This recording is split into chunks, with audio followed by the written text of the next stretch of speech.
चलो स्टार्ट करते हैं। लास्ट लेक्चर में गोपाल सर मेरे ख्याल आप ही थे, और नंदिनी का तो चलो बैंडविड्थ नहीं है। मैं बता देता हूँ what we had done, what we had covered. So last lecture हम जहां पे हमने खत्म किया था वो था सेक्शन 155। सेक्शन 155 है ना। हमने 153 और 155 को काफी लेंथ में देखा था। 153 हमसे बात करता है कि जब हम कैरेक्टर के ऊपर सवाल उठाते हैं, किसी विटनेस के कैरेक्टर पे सवाल उठाते हैं, और वो मना कर देता है उस एलिगेशन को, जो हम एलिगेशन लगाना चाह रहे हैं कि भाई तेरे को तो डिस्प्यूट में पकड़ा गया था, फ्रॉड में पकड़ा गया था, चोरी करते हुए पकड़ा गया था। उसके कैरेक्टर पे अगर कोई ऐसा सवाल उठाते हैं और वो मना करता है, तो we are barred from contradicting him with evidence. हम एविडेंस नहीं ला सकते कोर्ट में, क्योंकि वो एक केस के अंदर केस चल पड़ेगा, and that law does not want. आप अलग से उसे सू कर सकते हो बाद में, अगर झूठ निकले उसका, जो भी सवाल का उसने जवाब दिया, अगर वो झूठ निकले, आप उसको अलग से सू कर सकते हो। 340 की प्रोसीडिंग्स करो उसके खिलाफ।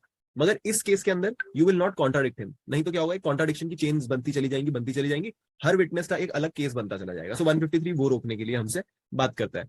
फिर हमने बात करी 155 पे, जिसने हमें बताया कि कौन कौन से तरीके होते हैं एक विटनेस के क्रेडिट को इम्पीच करने के, है ना। सो 155 ने हमें बताया कि 3 तरीकों से आप एक विटनेस का क्रेडिट ब्रीच कर सकते हो। वो 3 तरीके क्या क्या है? या तो आप उसकी फॉर्मर स्टेटमेंट्स ले आओ, राइट, या तो आप उसकी फॉर्मर स्टेटमेंट्स लेके आ जाओ, या इंडिपेंडेंट विटनेसेस लेके आ जाओ, या फिर आप ये दिखा दो कि he has been bribed, right. अगर आपने इन तीनों में से कोई भी चीज दिखा दी, तो जो भी विटनेस यहाँ पे खड़ा हुआ है उसका क्रेडिट गिर जाएगा। माने वो प्रोसिक्यूशन जो बड़े ख्वाब सजा के आया कि मैं ये विटनेस खड़ा करूंगा और ये मेरी बात बता देगा, आपने उसके खिलाफ क्या किया, फॉर्मर स्टेटमेंट्स ले आए कि देखो इसने वहां पे तो ये बोला था, आज साला ये यहाँ पे ये बोल रहा है, तो कॉन्ट्रडिक्शन आ गई। उसकी टेस्टिमनी खराब कर दी, उसकी वैल्यू आपने गिरा दी।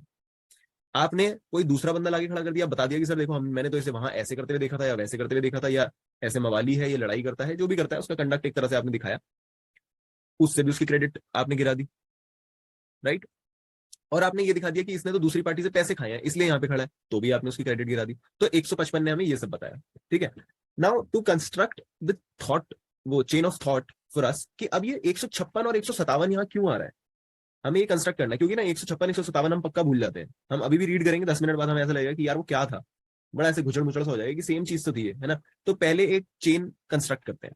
हम पीछे से आए, बहुत पीछे से, 138 से, राइट।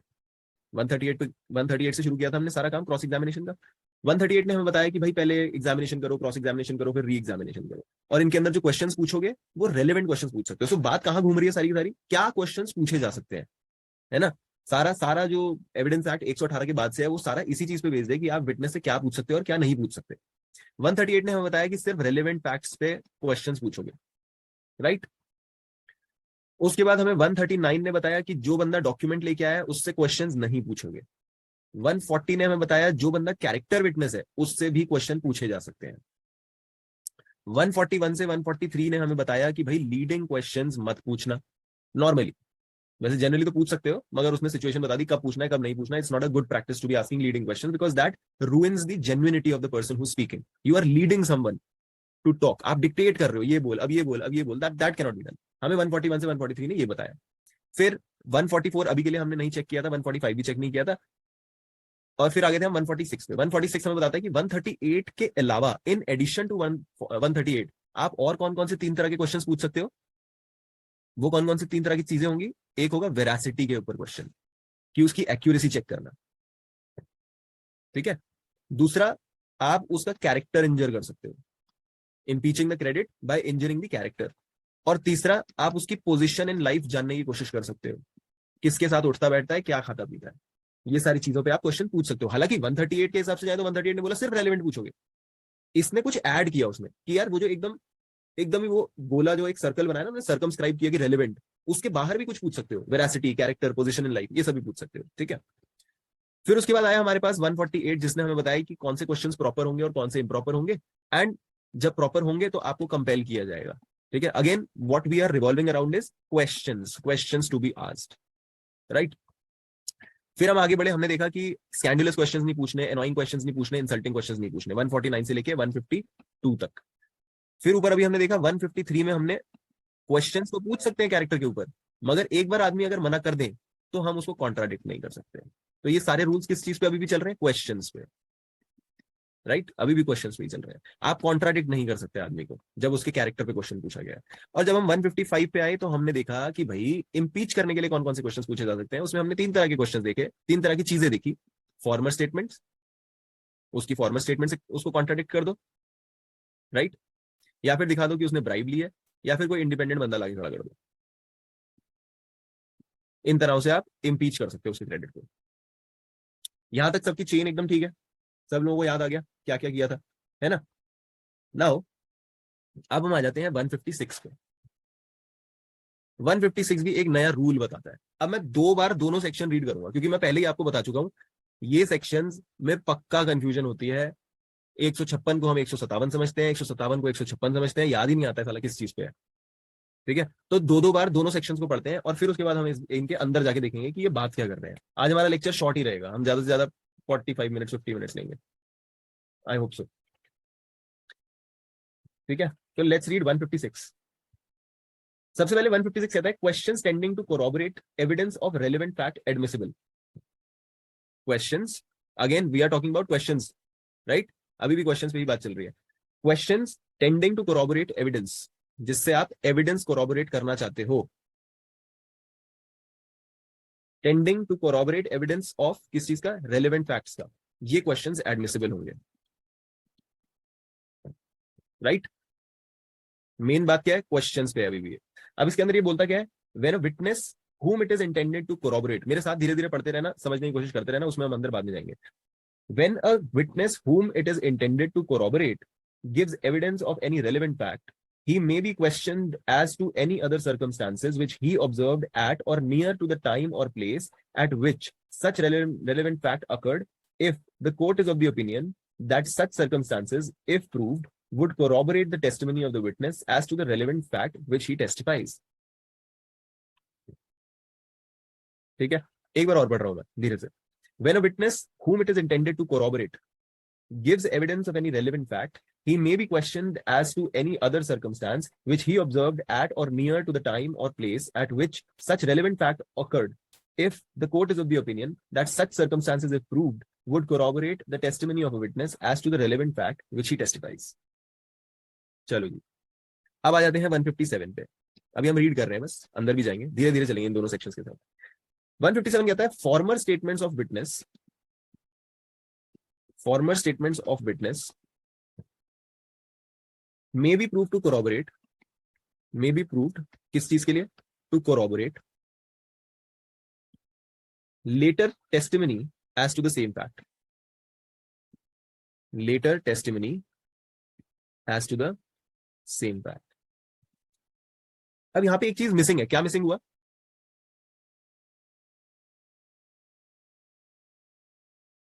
Relevant fact.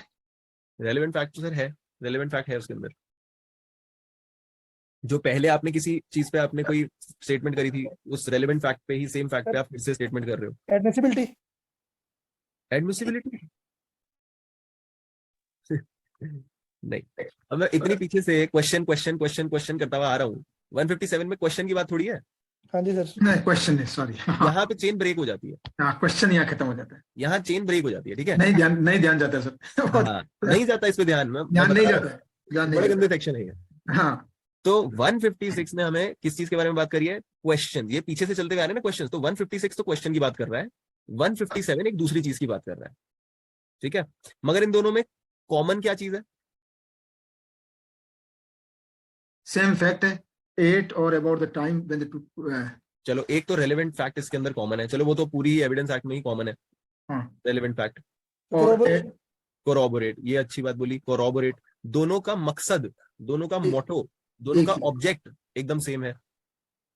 इन दोनों सेक्शंस का मोटो एकदम सेम है, क्या करना है, कोरोबोरेट करना है। जो आदमी कुछ बोल के आया है या बोल रहा है, वो बात सच्ची है या नहीं, हमें कोरोबोरेट करना है। और अगली चीज कि ये विटनेस के बारे में बात करते हैं दोनों, ठीक है। हम 118 से शुरू ही विटनेसेस पे हुए थे, हम विटनेसेस की ही बातें कर रहे थे, राइट। चलो अब देखें धीरे से कि इनके अंदर है क्या, और तोड़ तोड़ के देखेंगे। सबसे पहला 156। सबसे पहले मुझे ये बताओ कि 156 के अंदर सिनेरियो क्या चल रहा है, सीन क्या है। भाई देयर इज अ विटनेस, ठीक है, उसने अभी अभी स्टेटमेंट दी है, उसने अपनी स्टेटमेंट दी है, और अब उसको कोरोबोरेट किया जा रहा है, अब उसको कोरोबोरेट किया जा रहा है। कोरोबोरेट किस तरह से होता है, कौन कोरोबोरेट करेगा, कौन कोरोबोरेट करेगा विटनेस को, कौन कोरोबोरेट करना चाहेगा, प्रोसिक्यूशन। प्रोसिक्यूशन। भाई जिसका विटनेस है वही तो चाहेगा कि इसकी जो बात है वो सच्ची निकले, वो कोरोबोरेट करना चाहेगा उसको। तो माने ये बात किसकी कर रहे हैं, एग्जामिनेशन इन चीफ की। हालांकि जब जब एग्जामिनेशन इन चीफ होती है तो क्रॉस तो होनी ही होनी है, मगर यहाँ कोरोबोरेशन की बात हो रही है, तो मतलब कोरोबोरेट करना चाहते हैं हम जो हमारा विटनेस पहले बोल के आया या अभी जो बोल रहा है, हम किसी तरह उसको कोरोबोरेट करना चाहते हैं, उसको सही साबित करना चाहते हैं, हम उसे किसी और चीज के साथ पैरेलल रख के मिला के देखना चाहते हैं, और जज साहब को दिखाना चाहते हैं कि देखो दोनों चीजें सेम है, ये भी सेम है, ये भी सेम है। और अगर कंसिस्टेंसी निकली तो मान लिया जाएगा कि इसने जो बोला है वो प्रूव्ड है, और उसको यूज कर लिया जाएगा जज साहब के द्वारा।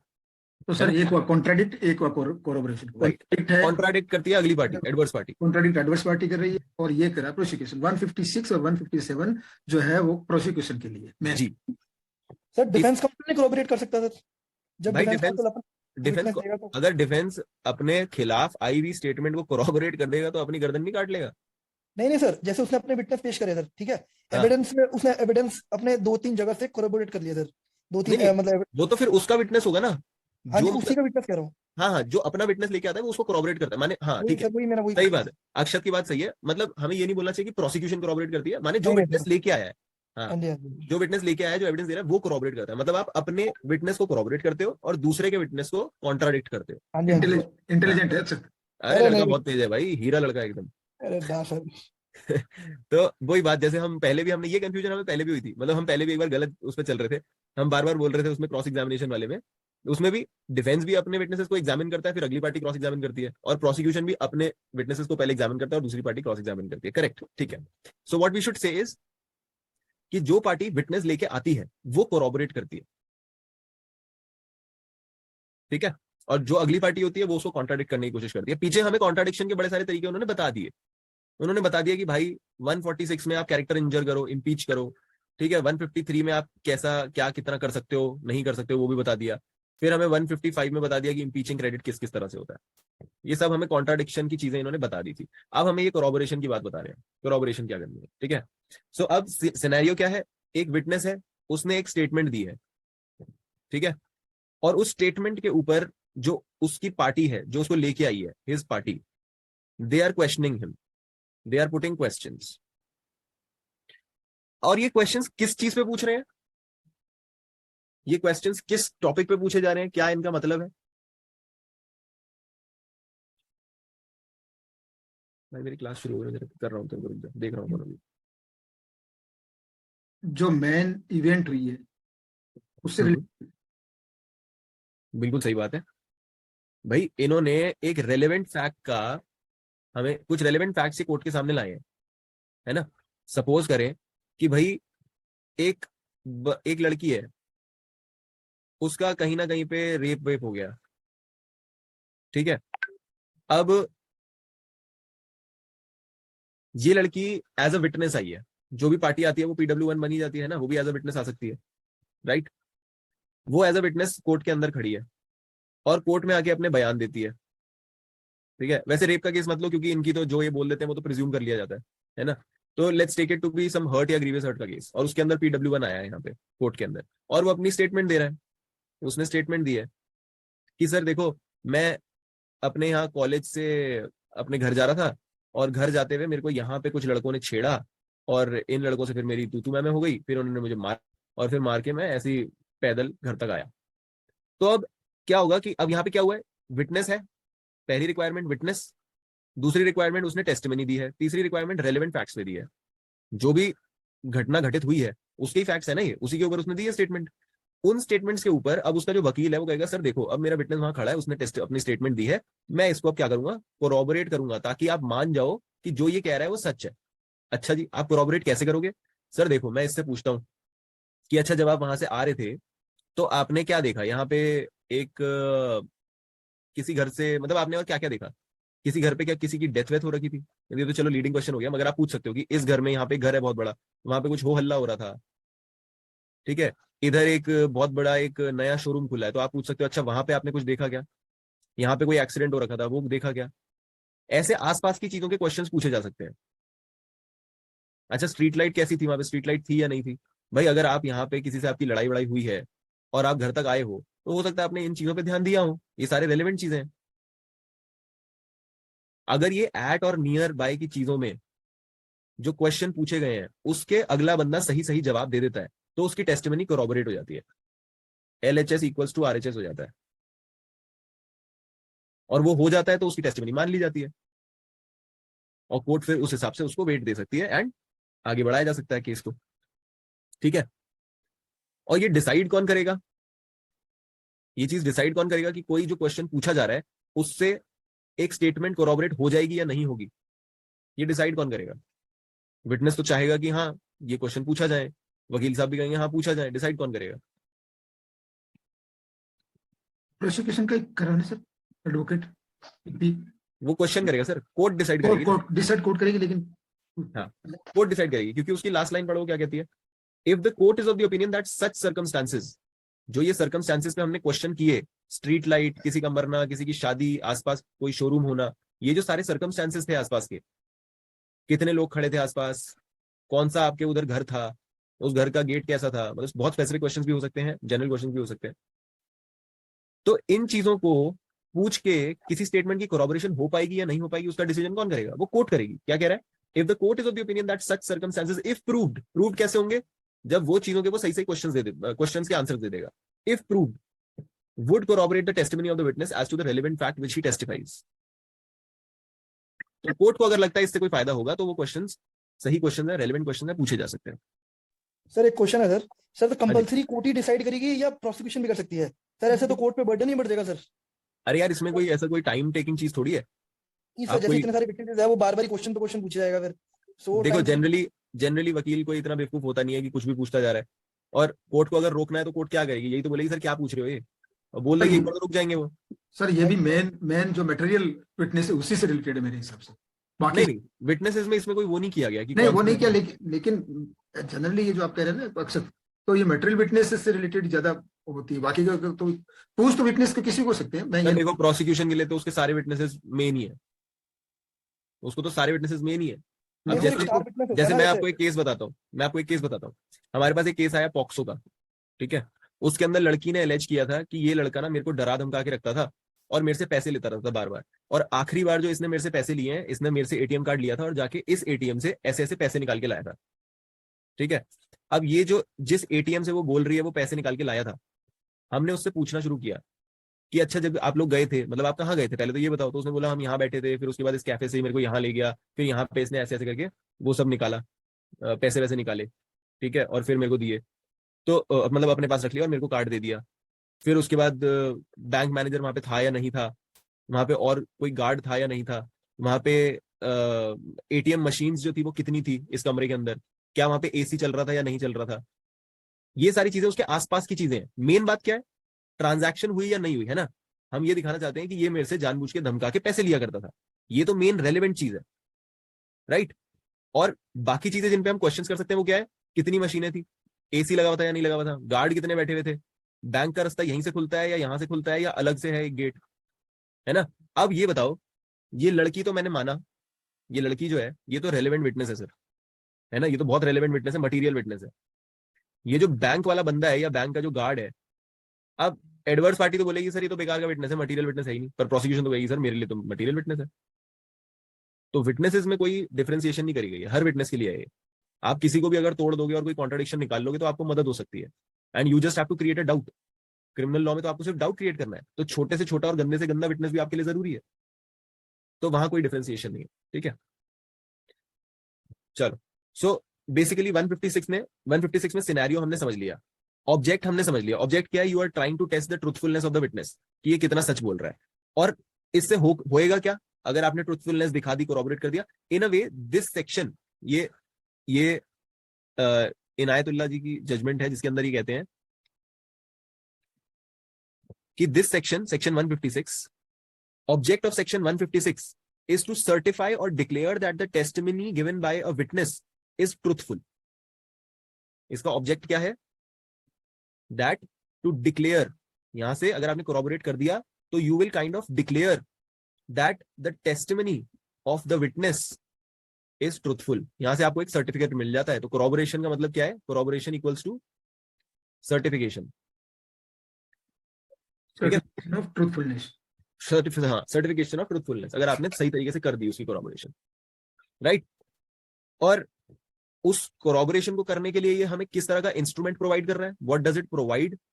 इट प्रोवाइड्स अ पावर कि आप क्वेश्चंस पूछ सकते हैं, not just about the relevant facts but the circumstances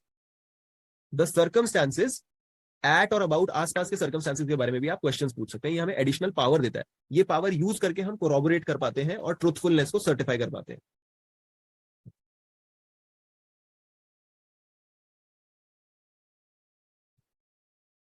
right, यहां तक तो क्लियर हो गया। 156 मुझे नहीं लगता इसमें कोई बहुत बड़ी प्रॉब्लम होनी चाहिए। और हमने ये भी देख लिया कि who will be the one to tell us कि क्या चीज सही है और क्या चीज गलत है।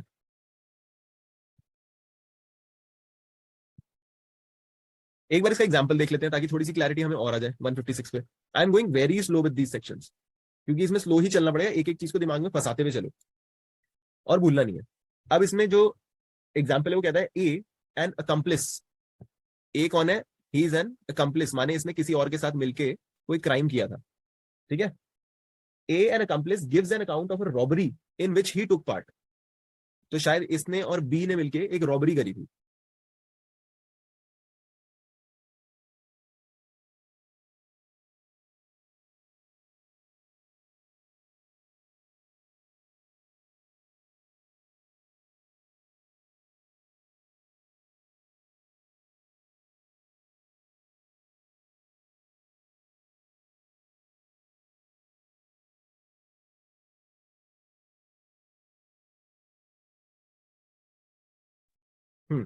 सो ए और बी ने मिलके कोई रॉबरी कमिट करी है, राइट।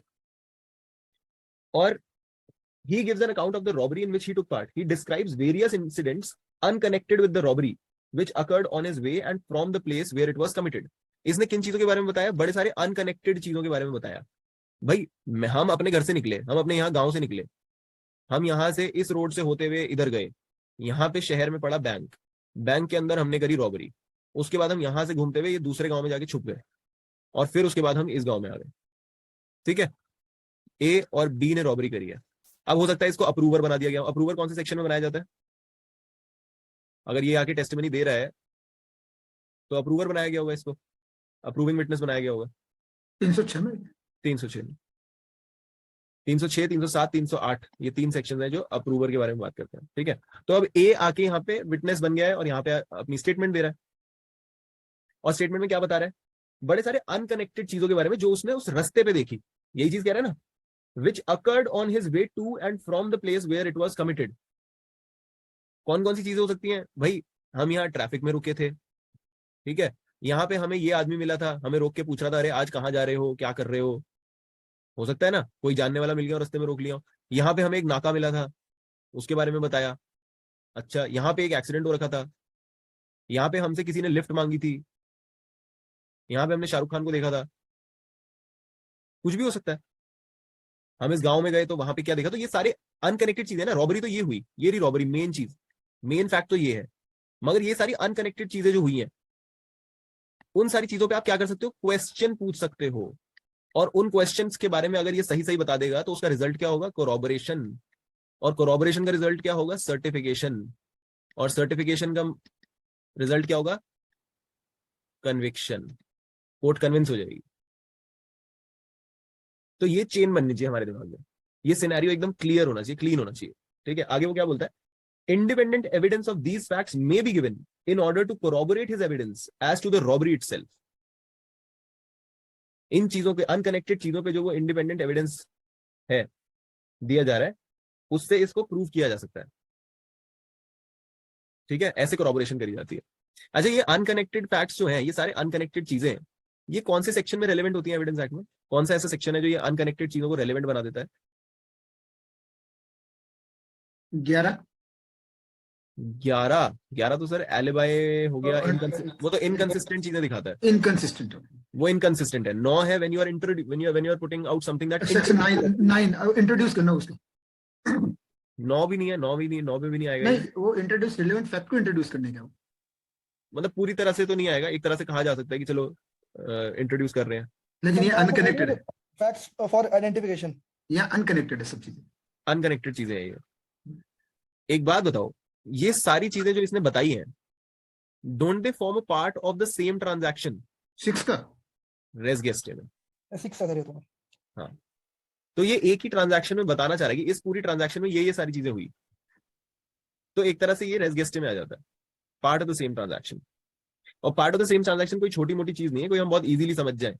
तो मैंने ऐसे ही बोल दिया, मगर वो बहुत बहुत हार्ड होता है उसमें लेके आना एक चीज को कि ये पार्ट है या नहीं है, ये सेम ट्रांजैक्शन है या नहीं, बहुत मुश्किल चीज होती है। तो मैंने ऐसी फॉर जस्ट जनरल नॉलेज बोली, 6 में रेस गेस्टे आता है। सर कल आपने आईपीसी में जैसा पोजीशन का बताया ना, वैसे है, और शिक्षक हाँ, बस वैसे ही रेस गेस्टे। दोनों है, एक है। पोजीशन भाई साहब आपका घूम डायरेक्ट, जाते हैं। इनडायरेक्ट, मीडिएट, इमीडिएट, मेंटल, ऐसे इंटेलिजेंट, कॉन्शियस, 50 तरह के पोजीशन होते हैं। ऐसे ही रेस जस्ट है सर। ऐसे ही रेस गेस्ट है, तो उसमें अभी नहीं जाते हम, उस चीज में नहीं पढ़ेंगे, ठीक है?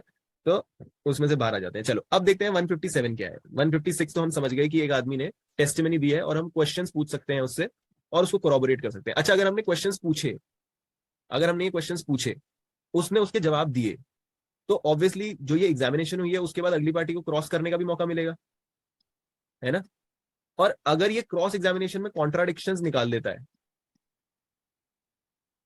अगर ये क्रॉस एग्जामिनेशन में कॉन्ट्राडिक्शंस निकाल देता है, तो भैया 156 का फायदा अगली पार्टी को मिल जाएगा। 156 में जिसमें आप फायदा लेने चले थे कि मैं अनकनेक्टेड चीजों को पूछ के कोरोबोरेट कर दूंगा, हो सकता है आप इतनी चीजें पूछ जाओ जिसपे आपका विटनेस तरीके से कोरोबोरेटिव जवाब ना दे पाए। तो बीजी बन गए। हाँ, और वो कोरोबोरेटिव जवाब क्योंकि नहीं दे पाया, the other party will get a lot of fodder to make contradictions from, and if they make contradictions, तो 156 का अल्टीमेट फायदा किसको हुआ? एडवर्स पार्टी को, ठीक है ना? तो यहाँ पे अगर आप कोरोबोरेशन में सक्सेसफुल हुए, तो भैया आपके विटनेस की जो टेस्टिमनी थी वो एविडेंस मान ली जाएगी, प्रूव्ड मान लिया जाएगा। और अगर अगली पार्टी सक्सेसफुली कॉन्ट्राडिक्शन में, तो आपके विटनेस को टाटा बाय बाय कर दिया जाएगा। ऋषि सर, आप कुछ कह रहे हैं? Yes, I just want to add because you have referred a very good point that under 156, if the other party gets the contradiction, that party will get the benefit. So what is important is when we are corroborating our own witness before the court, tutoring of that particular witness is very important, and telling him or explaining him that what questions will be asked by us to him and what should be the answer from his side should be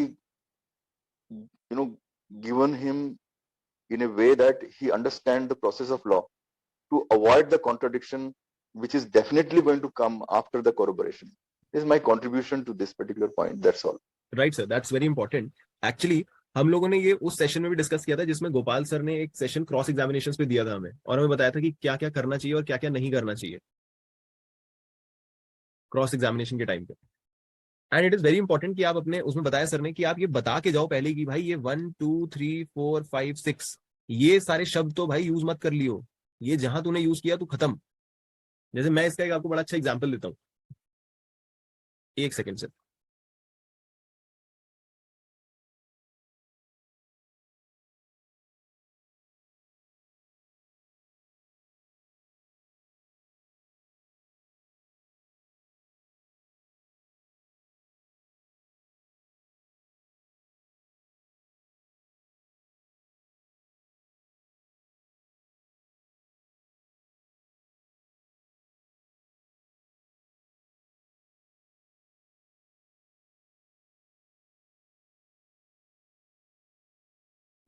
हाँ जी, so what I was saying is कि इसका एक example देता हूँ। एक case में क्या हुआ कि ये मतलब हमारे साथ के एक वकील साहब है, उन्होंने बड़ी तगड़ी गलती कर दी एक चीज में। ये होता है जब ट्यूटर ना करो, जैसे ऋषि सर ने बोला ना कि तरीके से ट्यूटर करके जाओ, वही गोपाल सर ने भी सिखाया था, ट्यूटर करके जाओ। सिखा के जाना बहुत जरूरी है, तैयारी करनी बहुत जरूरी है। ये नहीं कि सिर्फ पैसे लिए और हल्का फुल्का जो काम हुआ जूनियर से करवाया और भेज दिया कि आगे देख लेंगे जो होगा, वो नहीं होता। आपका काम तब तक खत्म नहीं होता जब तक आप हर चीज, हर स्टेप परफेक्टली नहीं कर चुके होते। और उसमें एक स्टेप होता है अपने क्लाइंट को लॉ समझाना, उनको कुछ नहीं पता होता, उल्टी सीधी बात कुछ भी बोल देते हैं, और फ्लो में होती है ये सारी चीजें।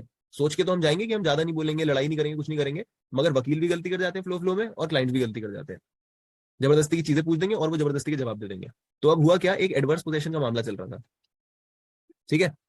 हमारी तरफ से जो बंदा है, उन्होंने एक जमीन पे कब्जा कर रखा 1994 से, और उस 1994 की जमीन पे, 1994 नहीं, 1984 की जमीन पे, 1984 की जमीन पे रहते हुए आ रहे हैं, ठीक है। अब इसके ऊपर अचानक से 2017 में अगला बंदा आके खड़ा हो गया कि भाई साहब ये तो मैंने खरीद रखी थी, मेरा तो टाइटल है इस पे, मैं तो ओनर हूं। चलो जी, ये केस चालू हुआ, हम लोगों ने डिफेंस लिया कि सर हमारे पास तो एडवर्स पोजेशन है, हमें तो ये निकाल नहीं सकते, है ना। क्या है, क्योंकि जो पोजेशन है, भले ही possession is 9 points of law, ये हमने माना, पोजेशन जो है वो 10 में से 9 पॉइंट्स पोजेशन के होते हैं, जिसका पोजेशन होता है माना जाता है कि चीज उसी की है, सेक्शन 110 एविडेंस एक्ट, राइट। मगर possession does not hold good against a person with title, जिसके पास बेटर टाइटल है। बाकी पूरी दुनिया से आप लड़ सकते हो, कोई भी आपको इविक्ट नहीं कर सकता, मगर जो ओनर है वो इविक्ट कर सकता है। ये पोजेशन आपको राइट कब दे देगा, जब ये एडवर्स पोजेशन बन जाएगा। माने अगर ये 12 साल तक हो चुका होगा, तब जाके आपको एक ऐसा राइट मिल जाएगा जो आप ओनर के अगेंस्ट भी यूज कर सकते हो, ओनर का टाइटल भी फीका पड़ जाएगा इसके सामने, राइट। अब एडवर्स पोजेशन का भैया प्रेमाइस ही यही है कि पोजेशन एडवर्स होना चाहिए, माने लड़के लिया हुआ होना चाहिए, इसमें कहीं पे भी सहमति नहीं होनी चाहिए, रजामंदी नहीं होनी चाहिए, परमिसिव पोजेशन नहीं होना चाहिए, टेनेंसी नहीं होनी चाहिए, ट्रस्ट नहीं होना चाहिए। इन सारी चीजों में एडवर्स पोजेशन कट जाता है। आपके पास एडवर्स पोजेशन नहीं है, क्योंकि आपको तो वो ट्रस्ट बेसिस पे बिठा के गया है, एज अ टेनेंट बिठा के गया है आपको, आप तो उसी की मर्जी से बैठे हो, तो उसको कैसे धोखा दे सकते हो। Law will not allow that.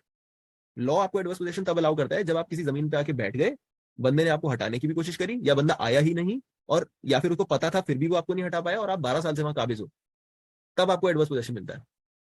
अब भैया हमारी पार्टी से गलती क्या हो गई, इसको 25,000 बार बताया था कि ये सारी चीजें मत करना, यहाँ पे ये होता है लॉ, एडवर्स पोजीशन का मतलब ये होता है, जो मैं आपको भी बता रहा हूँ, ये पूरा पूरा समझाया उसे आधा पौना घंटा बिठा के। एक बंदे ने नहीं, 2-3 बंदों ने बताया।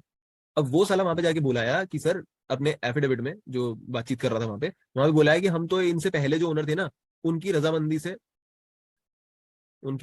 से इस लैंड पे आए थे, और फिर उसके बाद ये लैंड इन लोगों के पास चली गई, बी पार्टी के पास, जो हमसे अब क्लेम कर रहे हैं। तो इनकी तो कोई रजामंदी नहीं थी ना हमारे साथ, तो हमारा एडवर्स पोजीशन है। अरे भाई, जब तूने इसके साथ रजामंदी शब्द यूज कर दिया, तेरा एडवर्स पोजीशन वहीं गायब हो गया। अच्छा खासा पका पकाया केस हार गया। हार क्या गया मतलब, अभी चल रहा है मगर हार जाएगा। ऐसा कई बार विल का कह देते हैं। हम्म। कई बार विल थी हमारे पास तो। हाँ अरे विल थी तो परमिशन हो गई। हाँ रह रहे हो ना उसमें। हाँ। तो ये बहुत जरूरी है, ऋषि सर ने बहुत अच्छा पॉइंट उठाया। बहुत अच्छा पॉइंट बता रही। तो आपने ट्यूटर करके जाना है, अपने क्लाइंट को पढ़ा के जाना है, लॉ बताओ उसे अच्छे से। तो फीस लेने से पहले मत बताओ फीस लेने के बाद लॉ बताओ, उससे पहले बताया तो फीस नहीं मिलेगी, ठीक है। फिर तो आप बस सोशल सर्विस करते रह जाना, वो नहीं करना, ठीक है। चलो, thanks Nandini, I can see your reaction. चलो लेट्स गो अहेड।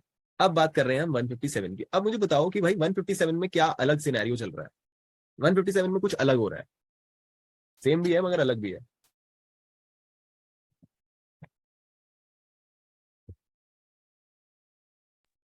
कोई स्टेटमेंट कहते हैं, फॉर्मल स्टेटमेंट। हाँ, सारा का सारा जो यहाँ पे टिका हुआ है ना दारोमदार, वो सारा है फॉर्मर स्टेटमेंट में। वो क्या कहना चाहता है, in order to corroborate the testimony of a witness. जो हम ऊपर बात कर रहे थे वहां पे क्या था, विटनेस तो वहां खड़ा हुआ था और अपनी टेस्टिमनी दे रहा था। यहाँ पे क्या है, इस बंदे ने अपनी टेस्टिमनी दे दी है, अब आप उसको क्वेश्चन करके कोरोबोरेट नहीं कर रहे हो, तरीका बदल गया है। कर तो कोरोबोरेशन ही रहे हो मगर क्वेश्चन करके नहीं। What you are doing is you are bringing to the court his former statements. Former statements, former का मतलब क्या है, जो पास्ट में उसने कोई स्टेटमेंट स्टेट करा हो उसने कुछ कहीं पे। अब वो जो पुरानी स्टेटमेंट उसने कहीं पे बोली थी, अगर वो स्टेटमेंट और जो स्टेटमेंट उसने अभी अभी कोर्ट में दी है, वो दोनों स्टेटमेंट मेल खा जाए, तो वो कोरोबोरेट हो जाएगी। कोरोबोरेट हो जाएगी तो मतलब जो भी उसने स्टेटमेंट आज कोर्ट में दी है वो सच मान ली जाएगी। इसका मतलब सिर्फ इतना है। तो सर, एक रेप विक्टिम है जी वो अपनी मदर को आके बोलती है कि मेरे को जो है 5-6 घंटे पहले ऐसा मेरे साथ किया गया। जी राइट सर। जी वो स्टेटमेंट उस टाइम आके उसने दे दिया। अब कोरोबोरेशन के टाइम में वापिस वो कहेगी कि हाँ ये या उसकी मदर आके कही। चलो, आपने बोला कि एक लड़की है, उसका रेप हुआ, हाँ सर। और आपने स्पेसिफिकली बोला कि उसने 5 से 6 घंटे बाद जाके अपनी माँ को बताया, राइट? आपने बोला कि 5-6 घंटे पहले मेरा रेप हुआ था, तो मतलब 5-6 घंटे बाद उसने रेप किया, अपनी माँ को बताया, करेक्ट? अब क्या होगा, जब ट्रायल चालू होगा, ये लड़की PW1 बन के आएगी और अपना एज अ विटनेस स्टेटमेंट देगी। उसी स्टेटमेंट की बात इस सेक्शन में हो रही है कि अभी अभी उसने एक स्टेटमेंट दी है, विटनेस हैज टेस्टिफाइड, ठीक है? अब इस स्टेटमेंट को कोरॉबरेट करने के लिए उसकी मां को बुलाया जाएगा कि माता जी बताओ इन्होंने क्या कहा था, इनकी फॉर्मल स्टेटमेंट क्या थी, और वो बताएंगे कि सर इसने ये और ये मेरे को बताया था। अच्छा, तो मतलब जो ये वाली स्टेटमेंट है इसकी, ये स्टेटमेंट इससे मेल खाती है। दीज टू स्टेटमेंट्स आर कोरॉबरेटिव, एक दूसरे के साथ मेल खाते हैं, बिल्कुल सही फैक्ट्स बता रहे हैं, एग्जैक्टली सेम टाइम, सेम चीज, सेम लोग, सेम जगह, सेम सर्कमस्टांसेस, सब कुछ सेम है, एकदम पक्की स्टर्लिंग टेस्टिमनी है। तो ये कोरॉबरेट हो जाएगा। मगर बस एक प्रॉब्लम है, जो आपने ये 5-6 घंटे बोल दिया ना, इतना लंबा टाइम नहीं लगाया जा सकता। वो सिचुएशन ऐसी है कि 5-6 घंटे का टाइम लग सकता है उसमें।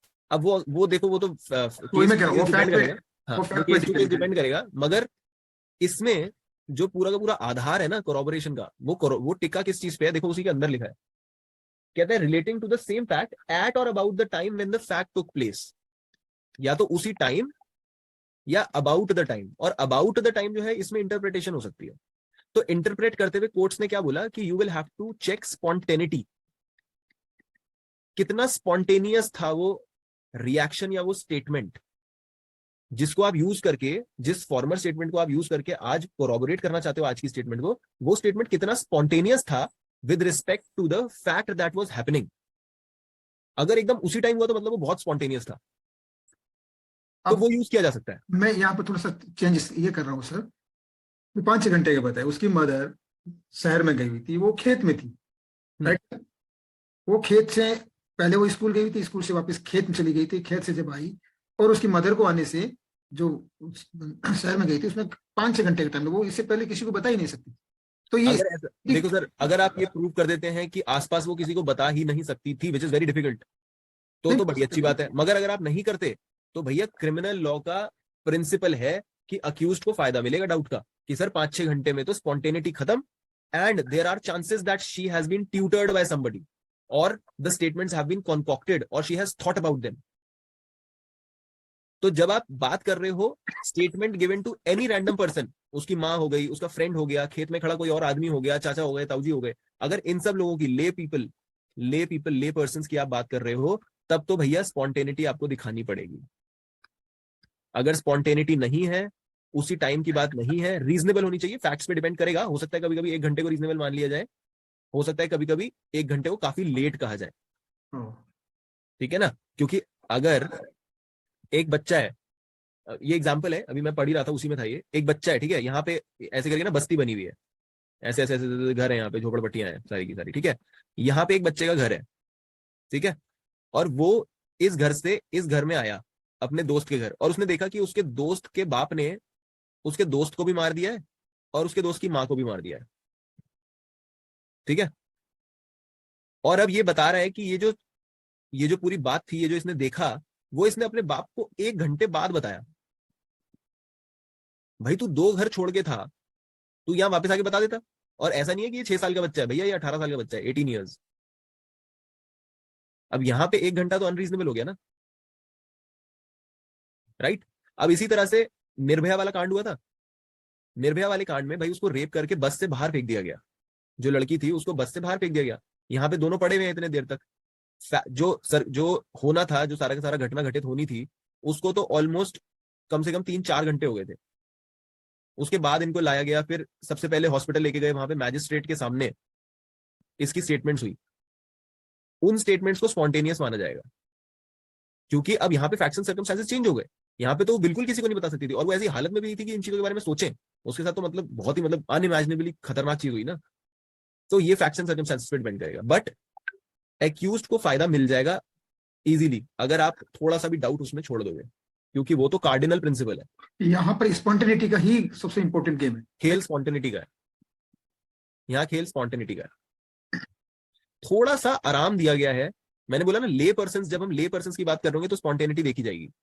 थोड़ा सा रिलैक्सेशन कौन से केस में दिया गया है? When the former statement that you want to use to corroborate the present statement was made to the legally competent authority. यहां पे हमें रिलैक्सेशन दिया गया है। जब आप ऐसी स्टेटमेंट की बात कर रहे हो जो आपने पुलिस वाले को दी थी, उस स्टेटमेंट में हो सकता है कि आपको 1 घंटा लग गया हो या 2 घंटे लग गए हो, उसमें थोड़ी सी रिलैक्सेशन है। मगर उसमें भी ये नहीं है कि आप 10 दिन बाद जाके रिपोर्ट कर रहे हो और फिर उसको फॉर्मल स्टेटमेंट की तरह यूज कर रहे हो। और ये रिलैक्सेशन इसलिए दी गई है क्योंकि भाई भारत में आज की डेट में भी पूरा भारत इतना अच्छा कनेक्टेड नहीं है कि आप 15 मिनट में कोई कंप्लेंट कर दो, और हर कोई इतना एजुकेटेड भी नहीं है, इतनी जल्दी नहीं हो पाता लोगों से, लोग डरते हैं। तो ये जो पुलिस को आपने स्टेटमेंट दी है, वहां पे स्पॉन्टेनिटी में थोड़ी सी रिलैक्सेशन है। एक बार रीड करें क्या कहता है। In order to corroborate the testimony of a witness, witness ने अभी अभी टेस्टिमनी दी है, उसको आप कोरोबोरेट करना चाहते हो, any former statement made by such witness, उसी विटनेस ने कोई फॉर्मर स्टेटमेंट दी थी कहीं पे, relating to the same fact, fact उसी चीज के बारे में दी थी, रेप हुआ या मर्डर हुआ, ठीक है, सेम फैक्ट, एट और about the time when the fact took place, at और about the time when the fact took place. अब यहां पे किस चीज की बात हो रही है? Former statement made by the witness relating to the same fact, normal statement की बात हो रही है, और उसके साथ उन्होंने लगाया है एट और about the time when the fact took place, और उसके बाद कॉमा यूज किया है। ये बहुत जरूरी है, कॉमा के ऊपर गोला मार लो। और एक बार इमेजिन करो, यहां पे अगर कॉमा ना होता तो हम कंटिन्यूएशन में पढ़ देते, तो हम कंटिन्यूएशन में क्या पढ़ देते? और before any authority legally competent to investigate the fact. तो मतलब हो जाता है कि यहां पे भी स्पॉन्टेनिटी की जरूरत थी, मगर जो उन्होंने कॉमा लगाया ना, उसका मतलब ये है कि ले पर्सन के सामने तो स्पॉन्टेनिटी चाहिए। कॉमा लगा के बोला और before authority legally competent to investigate, वहां पे एट और अबाउट की जरूरत नहीं है, क्योंकि ऑब्वियसली आपके घर के बगल में पुलिस स्टेशन हो, ये जरूरी नहीं है। आप पुलिस स्टेशन 10 मिनट में पहुंच जाओ, ये भी जरूरी नहीं है। So spontaneity is needed when you are talking about a statement made to a lay person. When you are making it to a legal authority competent to investigate, then you come out of the requirement of spontaneity. तब एकदम उसी time का आपको नहीं जरूरत है, because obviously मैंने reason बता दिया। ठीक है, ये सार है 156 एंड 157 का। इसमें हल्का फुल्का आई थिंक क्लैरिटी आ गई होगी। अब हम इसके अंदर जाना शुरू करेंगे। Before that Rishi sir has something to add to the conversation. Yeah, I would add to this conversation that, say for example, our colleague Advocate Chauhan said about this 5 hours, or first he said 6 hours. Whatever has happened, it is okay. Now, what I want to contribute to this situation is that even if there was a delay of 6 hours, the reporting to the police station should have been reduced to 1 hour or 2 hours. This point is, I hope is clear. Not very sure, sir. No, suppose that mother can say that my daughter reported to me this incident from the time of that incident within 1.5 hours. Although she must have reported to her after 6 hours due to certain reasons, but she can always say that I was at home and my daughter was in the field, and after this thing happened, by the time she reached home, it took around 1 hour, or in between 1 hour to 1.5 hours, and immediately she reported it to me within this time. So if we use this particular technique, although she must have got the information after 6 hours, but there is no need to be so honest, no, when we are writing the report. We can use our common sense and general knowledge, no. Now, in addition to this, are you agreeing with me with this point? लेकिन Okay. Sir Next point. Huh? Yes, Chauhan साहब, anything? मैं कह रहा हूँ sir, वो FIR में जो है, पहले उसने जो एफआईआर लिखवाई है, उसने कुछ इस तरह कर दिया है। नहीं, अभी तो मैं कह रहा हूँ उसमें जो कर दिया है वो तो कर दिया है, मैं फ्यूचर की बात कर रहा हूँ। हाँ, okay, अगर फ्यूचर में ऐसा सिचुएशन है, यस तो हमको इम्प्रोवाइज कर देना चाहिए उसको। यस अभी मैं एक चीज और बताना चाहता हूँ कि कुछ मेरे क्लाइंट्स है, उनको कोई मारने के लिए आ रहे थे, उनको धमकी दे रहे थे और गुंडा एलिमेंट्स थे, तो उनको अटैक किया गया, उनके घर में अटैक किया गया। तो मैंने उनको यही बताया कि आप खाली ये मत बोलना कि उन्होंने आपको हाथ से मारा, आप बोलना उनके पास तो बहुत धारदार वाले ये थे, ये जो है वेपन थे, लेकिन उन्होंने लकीली मेरे ऊपर यूज नहीं किए। उनके पास लोकल मेड रिवॉल्वर भी था और उन्होंने मुझको धमकी दी और मुझे मार देने की धमकी दी, जबकि उन्होंने ऐसा किया नहीं। लेकिन केस को उनके फेवर में लाने के लिए और अपोजिट पार्टी को ज्यादा डैमेज पहुंचाने के लिए ये झूठ हमें बोलना पड़ता है जब हम रिपोर्ट लिखवा रहे हैं या एफआईआर करवा रहे हैं। मेरा ये मतलब, मैं ये कंट्रीब्यूट करना गॉट इट चाहता सर, हूँ। Got your point sir. चलो वो एक अलग चीज है, वो तो that is something out of the law. अभी तो हम academic discussion within the law कर रहे हैं, that is for the lawyer to think and client to think कि वो उस सिचुएशन में क्या करना चाहता है। वो एक चलो एनीवेज। Okay, thank you. हाँ, ये तो लाइफ स्किल दे दी है ना आपने, निंजा टेक्निक यूज थैंक करें यू। तो करें, कोई ना करे तो ना नहीं, करे। मैंने हम सोचा आई हम विल झूठ शेयर बोलना माय सिखाएं तो एक्सपीरियंस। ठीक नहीं है। I thought I will share my experience. जी सर, जी, ऑलराइट, चलिए लेट्स गो अहेड। अब हम जरा हल्के हल्के देखना शुरू करते हैं 157 को, जैसे हमने 156 को देखा। ठीक है, एक बार मेरे कहने में 156 और 157 फिर से फटाफट पढ़ देते हैं, दो लाइन के हैं, ताकि हमारे दिमाग में फ्रेश बना रहे। 156 कहता है questions tending to corroborate evidence of relevant fact admissible. Questions पूछे जाएंगे, कोरॉबोरेट करने के लिए वो रेलेवेंट माने जाएंगे। When a witness whom it is intended to corroborate gives evidence of any relevant fact, he may be questioned as to any other circumstance which he observed at or near to the time or place at which such relevant fact occurred, if the court is of the opinion that such circumstances proved would corroborate the testimony of the witness as to the relevant fact which he testifies. ठीक है, next 157 बात करता है farmer statements को court में लाके कोरॉबोरेट करने का। यहाँ पे क्वेश्चन नहीं पूछ रहे हैं, फॉर्मर स्टेटमेंट लाके कोर्ट को दिखा रहे हैं कि सर देखो, इससे मिला लो, ये बात बिल्कुल सच्ची है, ये बंदा कंसिस्टेंट है। कहना क्या चाहते हैं वो, in order to corroborate the testimony of a witness, any former statement made by such witness relating to the same fact at or about the time when the fact took place or before any authority legally competent to investigate the fact may be proved. आप उसको prove कर सकते हो। तो वहां पे questioning की बात हो रही है और यहाँ पे फॉर्मर स्टेटमेंट्स को प्रूव करने की बात हो रही है। ठीक है, now we are going inside 157 slowly and steadily, and I want maximum people to stay on video and you know give me answers. अब मैं क्वेश्चंस पूछने वाला हूँ। Akshat, Rishi sir, if you can stay on video, और उसके आप जवाब देते रहना फटाफट। ठीक है, अपने माइक्स वगैरह ऑन कर लो, अगर बैकग्राउंड नॉइस नहीं है कोई तो माइक्स ऑन कर लो, and keep answering. Nandini, you as well, without video but just keep answering. ठीक है, नाउ फर्स्ट ऑफ ऑल हमें ये जानना है कि भैया इसका मोटो क्या है। हमने देखा पिछले वाले सेक्शन का मोटो क्या था कि आपको ट्रुथफुलनेस चेक करनी है। इस सेक्शन में मोटो क्या है, बल्कि दोनों ही सेक्शन में मोटो क्या है, ये कोट कर रहा हूं मैं लाइन सुप्रीम कोर्ट की, that he who is consistent, he who is consistent deserves to be believed. हम यहां चेक करना चाहते हैं कि पहले भी यही बात कर रहा था और आज भी यही बात कर रहा है। ठीक है, तो ही हु इज कंसिस्टेंट माने फॉर्मर स्टेटमेंट भी यही थी और आज की स्टेटमेंट भी यही है, then he deserves to be believed. ये इसका मोटो है। इसका आधार क्या है एविडेंस में, इसका आधार निकला कहां से है, ये निकल कहां से रही है बात, ये किस, अच्छा ये बताओ किस चीज का एक्सेप्शन है, ये किस चीज का एक्सेप्शन क्रिएट कर रहा है ये रूल। ईयर से बिल्कुल सही सर, बुलजाए, ये हियर से का एक्सेप्शन है। नाउ कैसे एक्सेप्शन है, हमें कहां पे मना किया गया कि आप हियर से एविडेंस नहीं ला सकते, किसने मना किया, कौन से सेक्शन ने मना किया, बेस्ट एविडेंस रूल कौन सा है, एविडेंस मस्ट बी डायरेक्ट। 60 में ना 60 exactly, let's come to 60 quickly. कहता है oral evidence must be direct, और हम यहां पे बात किसकी कर रहे हैं, ओरल एविडेंस की। उसने फॉर्मल स्टेटमेंट कहीं पे दी थी,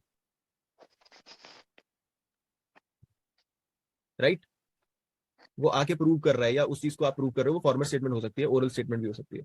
जैसे उसकी मदर आके बता रही थी ना कि इसने मुझे बताया कि मेरे साथ ऐसा ऐसा हुआ, तो वो ओरल एविडेंस प्रूव कर रही है ना। डायरेक्टली उसने तो कुछ नहीं सुना ऐसा, डायरेक्टली उसने तो परसीव नहीं किया, जिसने परसीव किया उसे ही बताना है। 60 का तो ये रूल है, मगर यहाँ पे कोई दूसरा आके बता रहा है, तो ये हियर से का एक्सेप्शन है।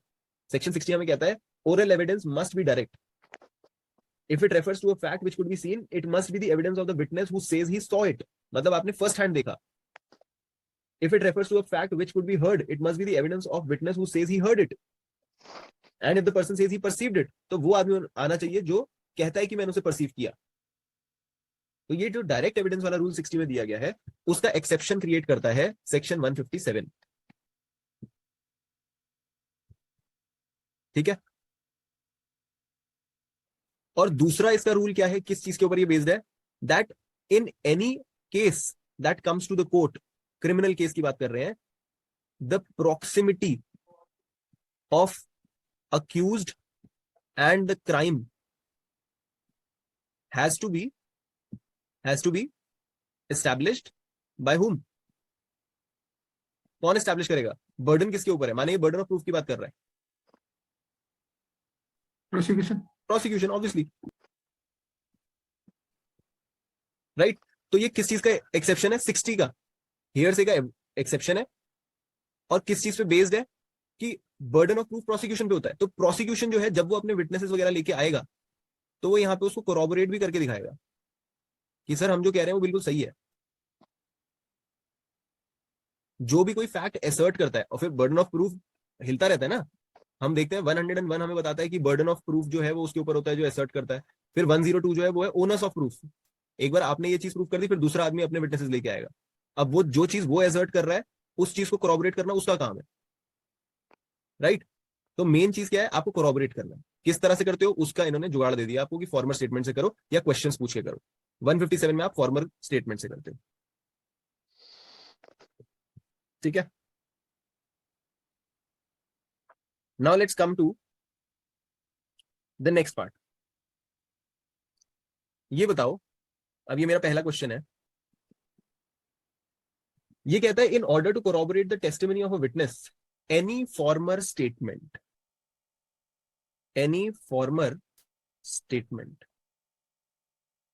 ये स्टेटमेंट कैसी होनी चाहिए, ओरल में होनी चाहिए, राइटिंग में होनी चाहिए, नॉर्मली विदाउट ओथ होनी चाहिए, विद ओथ होनी चाहिए, क्या होना चाहिए, कैसी स्टेटमेंट होनी चाहिए। ये तो ओरल भी हो सकती है, ओथ की जरूरत नहीं है, कैसा भी हो सकता है, रिटन भी हो सकती है। चलो ओथ की जरूरत नहीं है ये बोल दिया चौहान सर ने, ओरल हो सकती है, और रिटन भी हो सकती है। अच्छा रिटन भी हो सकती है, रिटन ऑन ओथ हो सकती है, रिटन और ओथ भी हो सकती है, रिटन ऑन ओथ भी हो सकती है, कैसे भी हो सकती है। वो तो स्टेटमेंट तो फॉर्मल कैसा भी हो सकती है। किसी डायरी में की गई कोई एंट्री हो सकती है, No, no, no. Under section 34 not admissible. Rishi sir कहते हैं नो, और कहते हैं 34 में ये एडमिसिबल नहीं होता। But as far as the statement, your question is concerned, I would like to answer very short way. Statement means in writing. That statement, previous statement which you said, it should not be oral. It has to be in writing, and it should be available before the court where the proceeding is going on in the form of a certified copy given by that court where the statement was given, or if not court, that particular office or a premises where that statement was given, that officer or office should be able to give a certified copy to that person who gave that particular statement.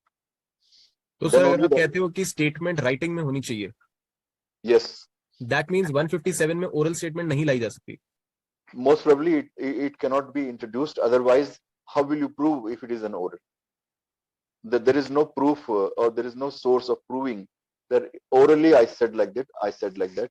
Maybe then for that purpose we have to get another witness who will say yes, in my presence he said like that. That is exactly what 157 is asking you to do, sir. Yes, So, that's right. इसमें कोई भी दो राय नहीं है कि यहाँ पे सिर्फ राइटिंग की बात नहीं हो रही है, यहाँ पे स्टेटमेंट ओरल भी हो सकती है, राइटिंग में भी हो सकती है, ऑन ओथ भी हो सकती है, विदाउट ओथ भी हो सकती है, and it can also be an entry. Diary entry भी हो सकती है, diary entry. Entry in the diary is admissible in 34। 34 prohibit नहीं करता, 34 कहता है कि एंट्रीज एडमिसिबल रेलेवेंट होंगी।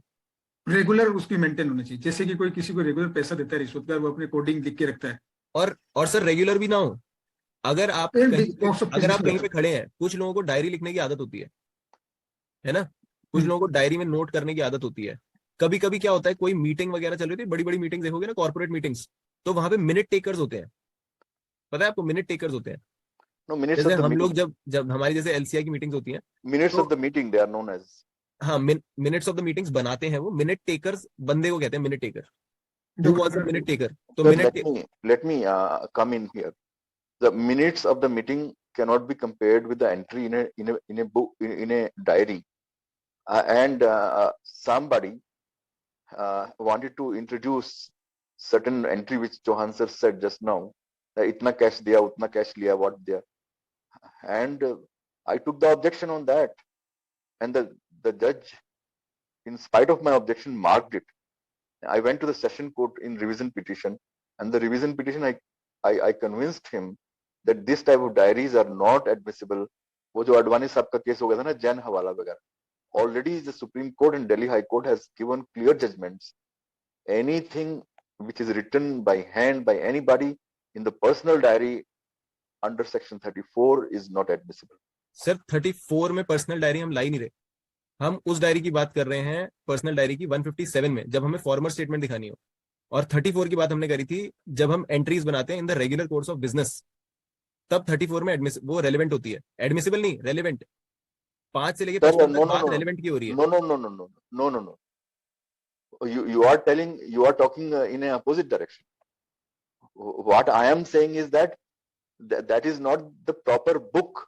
The diary where the entry is there is not an account book at all. It cannot be considered as an accounts book. उसकी जरूरत नहीं है ना सर, हम बोल ही नहीं रहे कि वो No, it is not admissible in section 34. हमने बोला ही नहीं कि वो है, हम कह ही नहीं रहे कि वो 34 में आता है। That is exactly my point. No, okay, please proceed. Let us see what is coming up next. Yeah, please proceed. Right.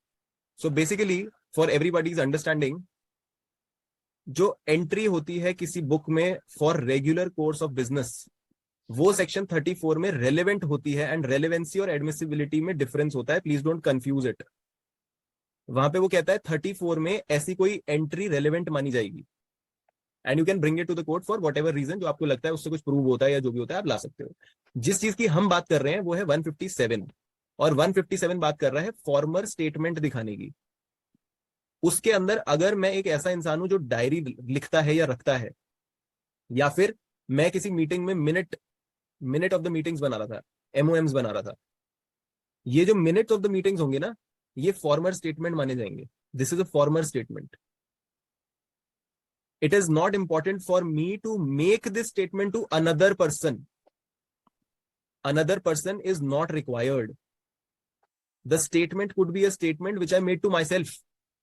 मैंने डायरी में मैंने नोट करी, ऑब्वियसली मैं आगे ये नहीं बोल सकता मैंने अपने आप को ये बोला, मतलब मैंने ये जो डायरी में नोट करी, that is also a valid former statement under 157. Sir It does not have to be made to another person.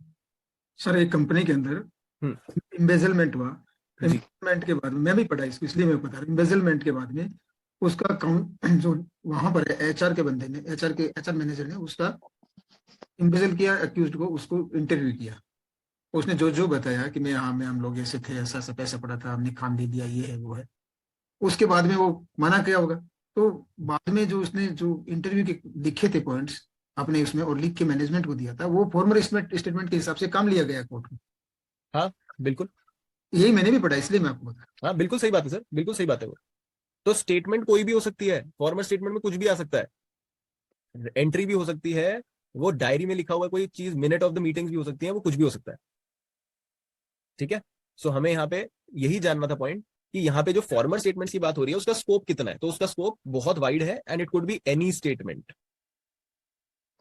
ठीक है, अगर किसी मीटिंग में ऐसे लड़ाई हो जाती है या कोई मतलब कोई भी दुर्घटना हो जाती है, एनी एक्सीडेंट हैपेंस, और हम ये दिखा सकते हैं आगे जाके कि सर देखो उस time minutes of the meeting में I had written at that point in time, देखो मेरे वर्ड पैड में देखो कि मैंने लिखा था कि there was a heated argument between this person and this person. मे भी मैंने लिखा हूं, है ना, मिनट्स ऑफ द मीटिंग में कई बार लोग नोट कर लेते हैं कि क्या चल रहा था मीटिंग में, कि दूसरे बंदे को सिनेरियो बताएंगे।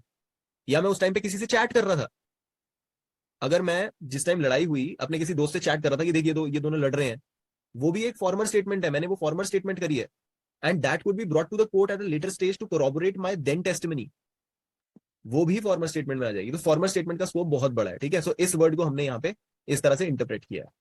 और दूसरी चीज बहुत इंपॉर्टेंट क्या है, statement does not need another person, you don't have to make it to some other person.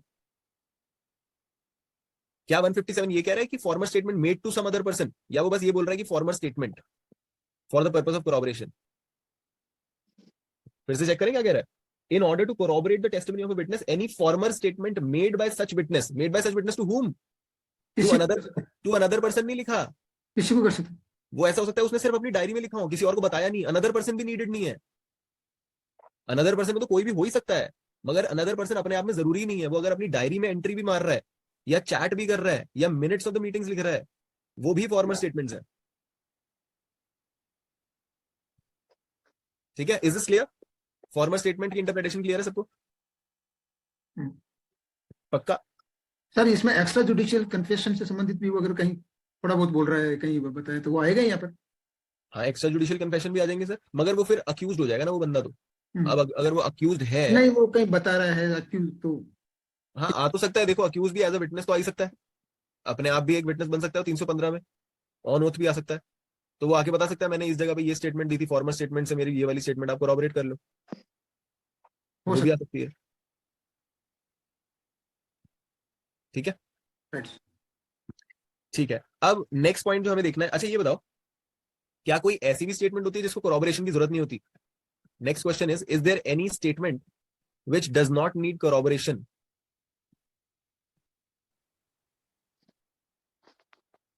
Medically proved कोई चीज? Any statement which is available in the form of a certified copy from any court will not require any further corroboration.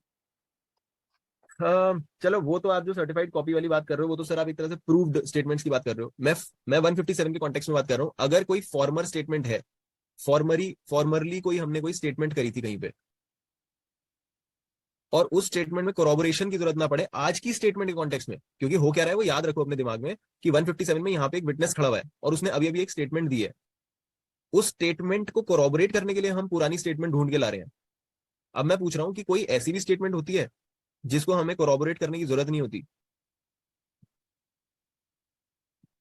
अभी हमने बात करी थी ना, प्रोसिक्यूट्रिक्स की statement पे प्रिजम्पशन होती है। एक प्रोसिक्यूट्रिक्स अगर स्टेटमेंट देती है तो conviction can be based solely on her testimony. This is a law laid down by the courts, तो वहां पे कोरोबोरेशन की जरूरत नहीं पड़ती। इसी तरह से section 32 dying declaration does not need corroboration. ये बहुत सारी जजमेंट्स में अब आ चुका है, आपके बेयर एक्ट्स में भी पक्का रिमार्क्स में ये केस दिया गया होगा कि आप डाइंग डिक्लेरेशन पे कन्विक्शन बेस कर सकते हो, वहां पे भी कोरोबोरेशन की जरूरत नहीं पड़ती। हाँ, अगर बंदा जिंदा बच गया, अगर आदमी जिंदा बच गया है तो फिर कोरोबोरेशन की जरूरत पड़ेगी। ठीक है, next what we have next is ये जो लीगल अथॉरिटी लिखा गया है, इसमें कौन कौन इंक्लूड होता है, इसमें कौन आता है? In which area or in what connection? 157।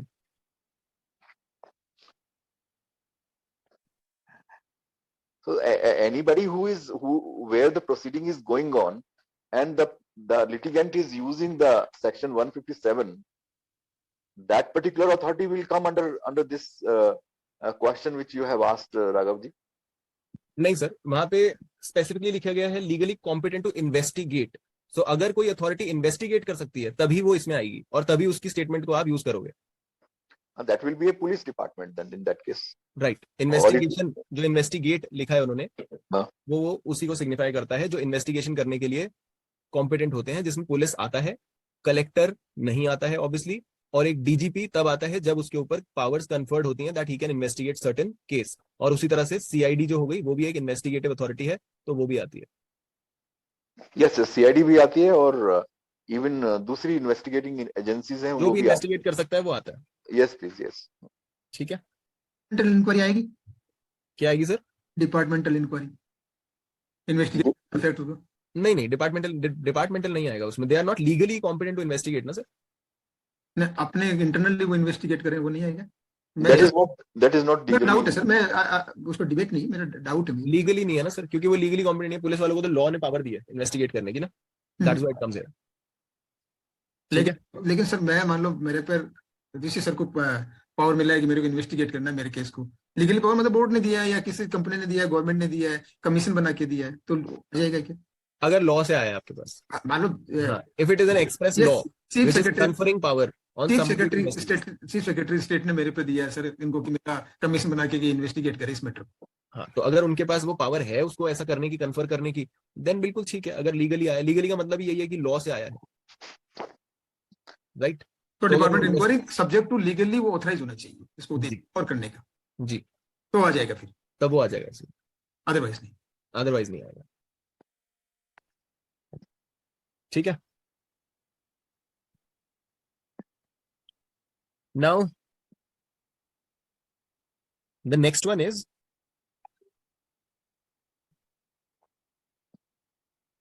Statement does not have to be stated to another person. ये हम कर चुके हैं, राइट? अच्छा, क्या ये जरूरी है कि हम किसी की फॉर्मर स्टेटमेंट यूज करें उससे पहले that person should himself say that I used or I stated this thing to so and so person? माने अगर मैं कह रहा हूं, अगर आज की डेट में एक विटनेस यहां पे खड़ा हुआ है, ठीक है, और वो अपनी स्टेटमेंट दे रहा है, ठीक है, उसका वकील यहां पे खड़ा हुआ है, वकील साहब इसकी स्टेटमेंट को कोरोबोरेट करना चाहते हैं फॉर्मर स्टेटमेंट से। किसकी फॉर्मर स्टेटमेंट से? इसकी फॉर्मर स्टेटमेंट जो इसने अपने घर के बगल वाले एक दुकानदार को दी थी, दुकानदार को स्टेटमेंट बोली थी, उससे हम कोरोबोरेट करने वाले हैं किसी चीज को। तो मेरा क्वेश्चन ये है कि इज इट नेसेसरी और इज इट इंपॉर्टेंट और इज इट नीडेड कि ये विटनेस जब अपनी प्रेजेंट टेस्टिमनी दे रहा होगा, प्रेजेंट टेस्टिमनी जब दे रहा होगा, तो उसके अंदर एक्सप्रेसली बोले कि ये जो मैं बोल रहा हूं, I had formally stated this to this दुकानदार? ऐसा तो कोई जरूरत नहीं। ऐसी कोई जरूरत नहीं, obviously by necessary implication. Obviously जरूरी थोड़ी है कि वो जब अपनी यहाँ पे स्टेटमेंट दे रहा है तो वो बोलेगा ही बोलेगा कि सर ये बात मैंने उसको भी बताई थी। That's not important. आप डायरेक्टली भी ऐसा ना हो उसके बाद भी आप, यू कैन, द वकील कैन से कि सर ये वाली statement we want to corroborate it with the former statement that he had made to the shopkeeper and he make it. ठीक है। अच्छा, ये जो अभी हमने एग्जांपल देखा था जहां पे a girl was ravished and she went to the police station to make a complaint, क्या हम कह सकते हैं कि ये कंडक्ट में भी आता है, सब्सिक्वेंट कंडक्ट में? What are you saying? Can you repeat this? A girl What, was ravished what ravished? and raped, sir, raped. Raped, huh? And she, after getting raped, went to the police station and made a complaint. Yes. Does this come under subsequent conduct or not? Subsequent conduct of whom? Of the girl. Yes, it will be coming under subsequent conduct of the girl. ठीक है, sir. Definitely. Others? Because there is no other option before the girl to go to the police station, no? ठीक है, sir. Others?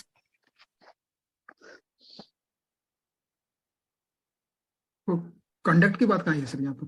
वो तो अपनी complaint कर रही है। No, the conduct means the responsibility. The embargo upon somebody to take further action about what has happened with him or with her. Action हो गया ना सर वो। Next That is, sir conduct का मतलब है कि आपके साथ अभी अभी कुछ घटना घटित हुई है, next step क्या लेना है? उसके बाद आपने क्या किया, वो आपका कंडक्ट है। हाँ, तो जाके कंप्लेंट करे, सब्सिक्वेंट आ गया फिर तो सर। अगर मैं तो अभी अभी ठीक है, मैंने अभी अभी एक मर्डर किया है, ठीक है, मैं हूं, ये मैं हूं, मैंने अभी अभी एस नाम के बंदे का मर्डर किया है, और ठीक है, जाके आपने बता दिया पुलिस को, नहीं नहीं, और मैं यहाँ से एकदम से भाग गया, बहुत तेजी से भागा हूँ, वो ठीक है, सब्सिक्वेंट। या मैं डरा डरा घूम रहा हूँ, ठीक है, या फिर मैं यहाँ से निकल के जा रहा था और मैंने जैसे ही यहाँ पे पुलिस की गाड़ी देखी पीछे से आती हुई, मैं भागना शुरू हो गया एकदम से, ये सब मेरा कंडक्ट है। हाँ, आपने रेलवे टिकट करके बैठ गए, मैं कंडक्ट। फटाफट भाग, मतलब मेरा क्या व्यवहार है ना उसके बाद, दैट इज माई कंडक्ट। तो यहाँ पर भी उसका कंडक्ट आ रहा है ना सर? तो ये, हाँ, मैं यही पूछना चाह रहा हूँ कि ये लड़की का कंडक्ट हाँ, माना जाएगा या नहीं, माना सब्सिक्वेंट जाएगा। कंडक्ट माना जाएगा? Yes, माना yes, जाएगा। माना जाएगा।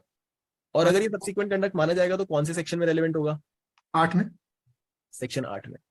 और सेक्शन 8 की कौन सी इलस्ट्रेशन में एग्जैक्टली हम इसको ढूंढ सकते हैं? इलस्ट्रेशन तो मैंने नहीं देखा है, लेकिन सेक्शन ध्यान है। सेक्शन 8 की जे और के में हमें 157 से डायरेक्टली रिलेटेड इलस्ट्रेशन मिलती है जो हमें काफी हेल्प करती है। अच्छा, तो वहां के जो सबसेक्शन है उसका कनेक्शन डायरेक्टली 157 से है, यू मीन टू से राघव सर? सर 5 से लेके 55 तक, 6 से लेके 55 तक जो सेक्शन है वो रेलेवेंसी की बात करते हैं, राइट? यस। और 138 ने हमें बता दिया था कि क्वेश्चंस आप किस चीज पे कर पाओगे, रेलेवेंट चीजों पे। Okay. वो चलते हुए आ रहे हैं 157 तक भी। Yes. क्या वो बोल रहा है कि आप रेलेवेंट फैक्ट्स की कोरॉबरेशन कर रहे हो, तो जो भी चीजें रेलेवेंट हैं वो इससे ऑब्वियसली कनेक्टेड है। Yes. Yes. No. Right. No. The point which I got enlightened that under section 8 of that subsection, what you said, J and illustration J and के। J and K illustration have got direct connection with 157. Yes. So that I will be checking up now or tomorrow morning. Okay sir, That's an enlightenment to me actually. Amazing sir. चलो एक बार read कर लेते हैं। Now 8 कहता क्या है, conduct का मतलब क्या होता है। कंडक्ट का पहले तो मतलब हमें पता होना चाहिए। कंडक्ट का मतलब है आपका उसके बाद व्यवहार, उसके बाद आपने क्या किया, how did you conduct your self. वही तो मैं कह रहा हूँ ना, activity, next activity. Next activity क्या है आपकी, दैट इज कंडक्ट। ठीक है, तो अगर मैं हिंदी में बोलूं तो आचरण, आपके उसके बाद जो आचरण रहा, आप डर के भागे या आपने क्या किया, ये सारी चीजें कंडक्ट में आ जाती है। ठीक है, तो now 8 is saying any fact is relevant which shows और कॉन्स्टिट्यूट्स अ मोटिव और preparation for any fact in issue और रेलेवेंट फैक्ट। चलो मोटिव और प्रिपरेशन से अभी तो हमें कुछ करना नहीं है, हमें तो कंडक्ट के बारे में देखना है। नेक्स्ट पैरा कंडक्ट की बात करता है और वो कहता है the conduct of any party or of any agent to any party to any suit or proceeding in reference to such suit or proceeding or in reference to any fact and issue therein or relevant thereto and the conduct of any person an offense against whom is subject of any proceeding। माने जिसने crime किया और जिसके साथ crime हुआ, उन दोनों का सब्सिक्वेंट भी और प्रीवियस कंडक्ट भी और सब्सिक्वेंट कंडक्ट भी, they are relevant, is relevant if, कब रेलेवेंट होगा, if such conduct influences or is influenced by any fact in issue और रेलेवेंट फैक्ट। अब यहां पे फैक्ट इन इशू और रेलेवेंट फैक्ट क्या है, that she was raped, the act of rape is the relevant act, और उस relevant act की वजह से doesn't it influence the conduct of the girl, right. उस What type of influence? What type of influence? influence is that when she got raped, Hmm. she went to the police station Yes. and made a complaint। हाँ, but इसमें influence किस चीज का आप पूछना चाहते हैं? अगर रेप ना होता तो पुलिस वाले के पास क्यों जाती, उसके इन्फ्लुएंस की वजह से ही तो गई है, उसकी वजह से, उसके असर Influence. से। The word influence is not the correct word for sir फिर explaining सेक्शन 8 में हमें embargo. अमेंडमेंट करनी पड़ेगी, Influence. सेक्शन 8 में अमेंडमेंट करनी Because पड़ेगी इन्फ्लुएंस को हटाने के लिए। because this rape has happened, so it has influenced her to go to the police station. You mean to say? Influence का मतलब है असर, प्रभाव। हाँ. Okay, sir. Okay, let's go further, please. Yeah. Effect. Yes, let's go further, please. It says, let me read it again. It is relevant if such conduct influences or is influenced by any fact in issue or relevant fact। अगर उसके conduct पे उसका कोई असर है तो वो 8 में रेलेवेंट होगा, सुसंगत होगा। That's the point. I got it now. मैं सबको बता रहा हूं सर, आपने तो गॉट इट कर लिया, तो दैट विल बी रेलेवेंट। ठीक है, अब एक बार इसकी जे एंड के इलस्ट्रेशन पे आ जाओ। Let's see how is it relevant for the topic today. Illustration J says the question is whether A was ravished, ravish माने रेप्ड, तो क्वेश्चन ये है कि क्या उसके साथ रेप हुआ है या नहीं। The facts that shortly after the alleged rape, right after the rape, she made a complaint relating to the crime, the circumstances under which and the terms in which the complaint were made are relevant। उसने उस rape के बाद जाके सीधा complaint करी, shortly after that is her conduct, that shows her conduct. अगर वो कहती है कि मेरा 6 बजे रेप हुआ था, ठीक है, अगर वो कहती है 6 बजे रेप हुआ था और 7 बजे मैं मोमोज खाने गई थी, तो उसका क्या कंडक्ट दिखाई दे रहा है यहाँ पे? नहीं, वो फिर कंडक्ट नहीं दिखाई देगा until and unless if physiologically if she was feeling very very weak physically and there was a need for her to eat something, in that connection if she has eaten something like momos, then it is a different scenario. But most probably under these circumstances nobody will go and eat anything like momos or samosa or anything else until and unless there is a demand as far as the physiological function of the body is concerned. that is, the person is feeling so weak, Okay. so that he needs to eat something. Yeah. Right. So rape के बाद कोई भी मोमोज खाने नहीं जाएगा. That is the point that I am trying to make. और अगर वो ऐसे जाता है तो उसका कंडक्ट ये दिखाता है कि उसके साथ कुछ हुआ नहीं है, क्योंकि रेप के बाद कोई मोमोज खाने नहीं जाता है. ठीक है. अगर वो रेप होने के बाद पुलिस वाले के पास जा रही है तो वो कंडक्ट दिखा रहा है कि हाँ इसके साथ कुछ हुआ था. Shortly after that she went to the police station. That actually makes a chain of events in someone's mind when they listen to her story कि मेरा 6 बजे रेप हुआ और मैंने 6:18 पे अपनी कंप्लेंट लिखवाई. It shows her conduct. अगर वो कहीं और इधर उधर चली जाती या 5-6 घंटे इधर उधर कहीं और कुछ और कर रही होती तो वो रेलेवेंट, वो कंडक्ट जो होता वो कुछ और दिखा रहा होता, उसकी इंडिकेशन कुछ और होती. ठीक है. तो यहाँ पे वो क्या बोल रहा है? The fact that shortly after the alleged rape she made a complaint relating to the crime, the circumstances under which and the terms in which the complaint were made are relevant. और नीचे क्या बताता है? The fact that without making a complaint.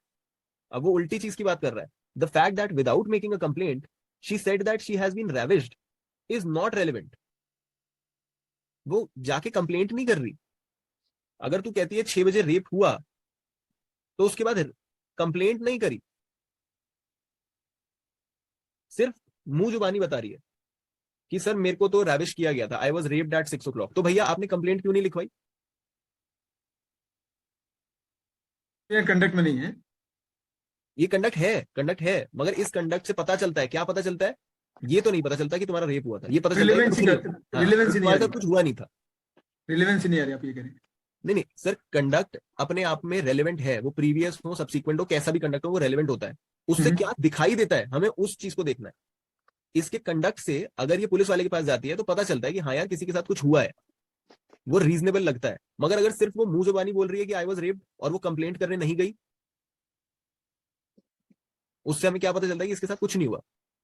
तो ये conduct बड़ा relevant है ना, ये जानने के लिए कि इसके साथ सच में कुछ हुआ है या नहीं हुआ है. तभी पूछते हैं ना कि अगर यार तुम्हारी जब लड़ाई हुई थी, तुम्हें इन्होंने थप्पड़ मारा, लात मुक्के मारे, तुमने कंप्लेंट नहीं लिखवाई? बिकॉज कंप्लेंट लिखवाना आपका कंडक्ट दिखाता है. एक रीजनेबल आदमी जिसके साथ मारधाड़ होगी, जिसको मारा जाएगा, वो जाके कंप्लेंट लिखवाएगा. राइट. कंडक्ट हमेशा रेलेवेंट होता है. प्रीवियस सब्सिक्वेंट कंडक्ट हमेशा रेलेवेंट होता है. मैं मोमोज खाने जा रहा हूँ, वो भी रेलेवेंट है. मगर रेलेवेंट किस चीज को बताने में है? इट इंडिकेट्स कि मेरे साथ कुछ नहीं हुआ, मैं नॉर्मल अपनी जिंदगी जी रहा था. मगर अगर मैं जाता हूं पुलिस वाले के पास तो वो बताता है कि हाँ यार एज अ रीजनेबल मैन ये कह रहा है कि इसके साथ इसकी लड़ाई हुई थी और फिर उसके बाद ये पुलिस वाले के पास भी गया, वहां पे इसने सब कुछ लिखवाया अपनी स्टेटमेंट को. That is the right conduct. तो उस समय पता चलता है कि हाँ सही काम हुआ है. अब आगे क्या बोलता है? The fact that without making a complaint, वो कंप्लेंट नहीं करती, she said that she had been ravished is not relevant. वो रेलेवेंट नहीं होगा. सिर्फ मुंह जबानी बोल रही है, orally. As conduct under this section, though it may be relevant as dying declaration under 32 or as a corroborative evidence in 157. तो मैंने तो आपको यही तो कंसर्न, रिलेवेंट नहीं हुआ क्या? कंडक्ट तो है, कंडक्ट तो रिलेवेंसी पोस्ट और प्री का समझ में आ गया.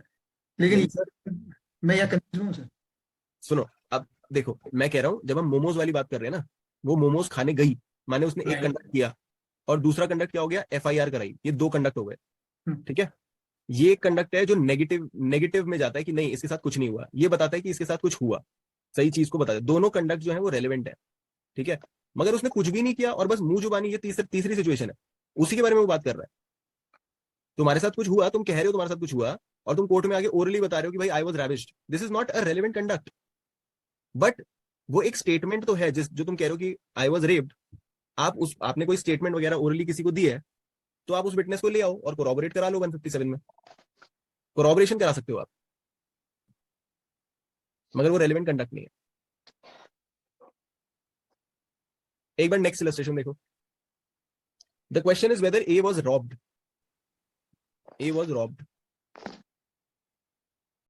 The fact that soon after the alleged robbery he made a complaint relating to the offense, the circumstances under which and the terms in which the complaint was made are relevant. उसका ये conduct relevant है, ये दिखाने के लिए कि हाँ उसके साथ रॉबरी हुई थी.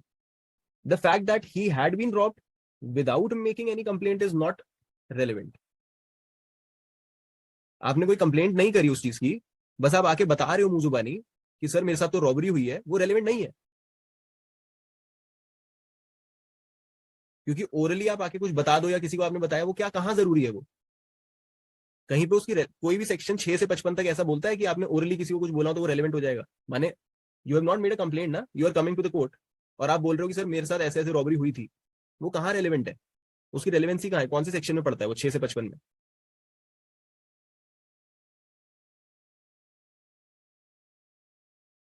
किस चीज का सर वापस बताएंगे, सॉरी सर, क्या कह रहे हैं आप, वापस बताएंगे कौन सी मैं कह रहा हूँ सर, वो कह रहा है कि एक रॉबरी हुई है किसी के साथ, ठीक है,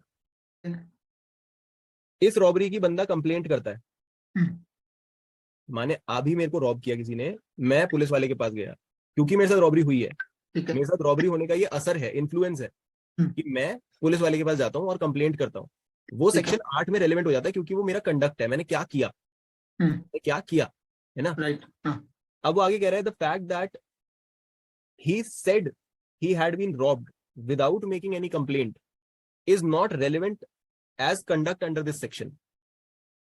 आपने कुछ किया नहीं ना, कंडक्ट क्या होता है कि मैंने किस चीज की, मैंने किसी के इन्फ्लुएंस, किसी चीज के इन्फ्लुएंस में कुछ किया है, कुछ किया ही नहीं हो तो आगे। जब आपने कुछ किया ही नहीं तो वो 8 में कैसे आएगा, हाँ। वो तो कंडक्ट हुआ ही नहीं ना, मगर वो कहाँ रेलेवेंट होगा, 32 में और 157 दो इट में भी रेलेवेंट। अगर मैं मरते मरते ये कह रहा होता, ईयर से अगर मैं मरते मरते ये कह रहा होता कि भाई मेरे को रॉब किया गया है, तब तो ऑब्वियसली कोई मुझे ये नहीं बोलेगा ना कि भाई तूने कंप्लेंट क्यों नहीं करी, अरे भाई मैं मर रहा था। मर गए, वो तो मर गए क्या। हाँ मतलब जब बोल रहा था तब तो जिंदा ही था ना, डाइंग डिक्लेरेशन तभी हुई ना कि कुछ बोल के गया है जिंदा रहते हुए, तो डाइंग डिक्लेरेशन 32 को रेलेवेंट कर देता है, 32 में रेलेवेंट हो जाता है, मगर 8 में एज कंडक्ट रेलेवेंट नहीं है वो। उसको किस चीज के लिए यूज किया जा सकता है, और एज अ कोरॉबरेटिव एविडेंस इन 157।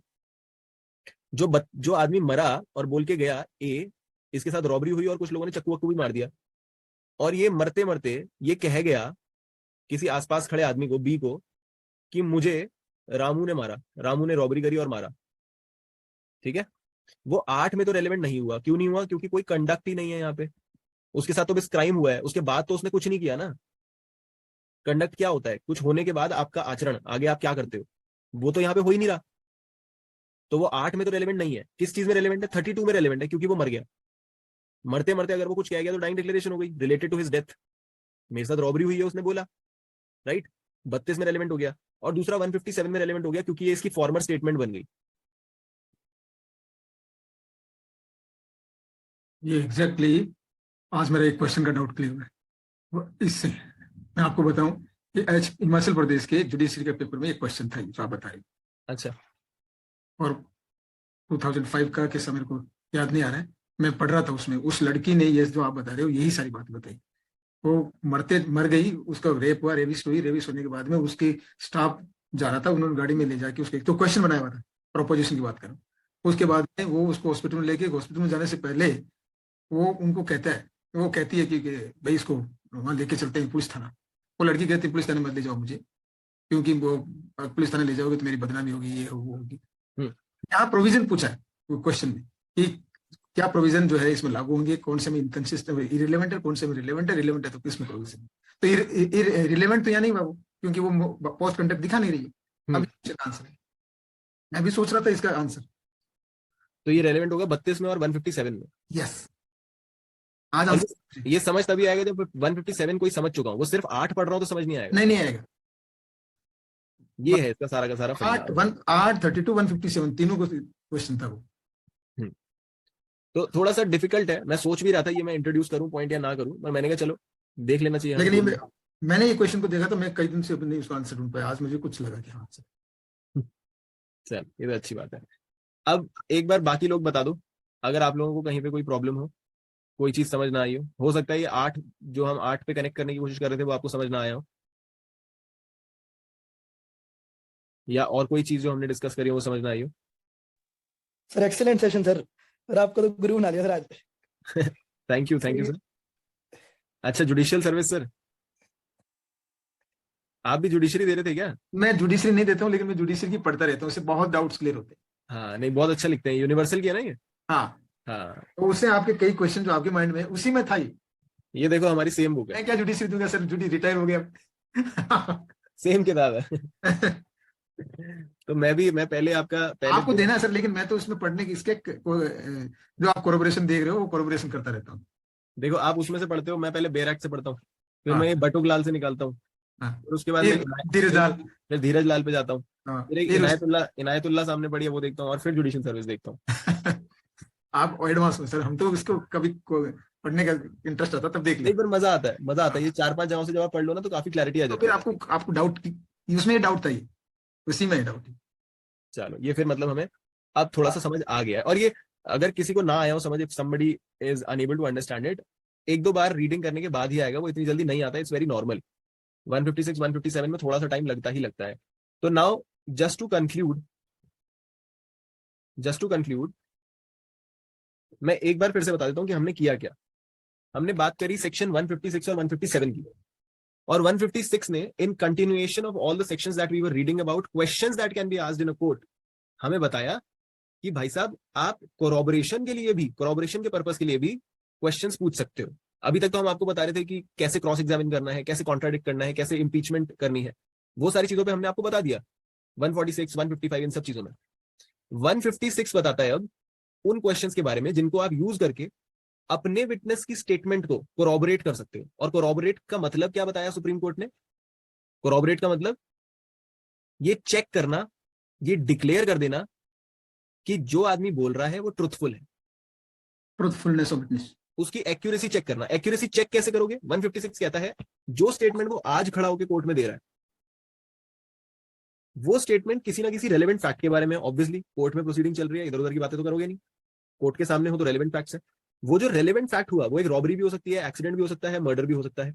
उस रॉबरी, एक्सीडेंट या मर्डर के दौरान उसके आसपास क्या क्या घटित हुआ, उन चीजों पे आप क्वेश्चन पूछोगे और ये आदमी जवाब देगा, तो आप उनको पैरेलली रख पाओगे एक दूसरे के सामने और पता कर पाओगे कि यार देखो ये जो इसने बोला है अभी वो भी एकदम सेम है, जो हमने क्वेश्चंस पूछे उनका आंसर भी बिल्कुल सेम दे रहा है, और ये दोनों अगर पैरेलली सही बैठते हैं, that means this person is telling the truth. इसी तरह से कोर्ट पता लगा सकती है ना भाई, हमारे सर पे सीसीटीवी तो लगे नहीं हुए।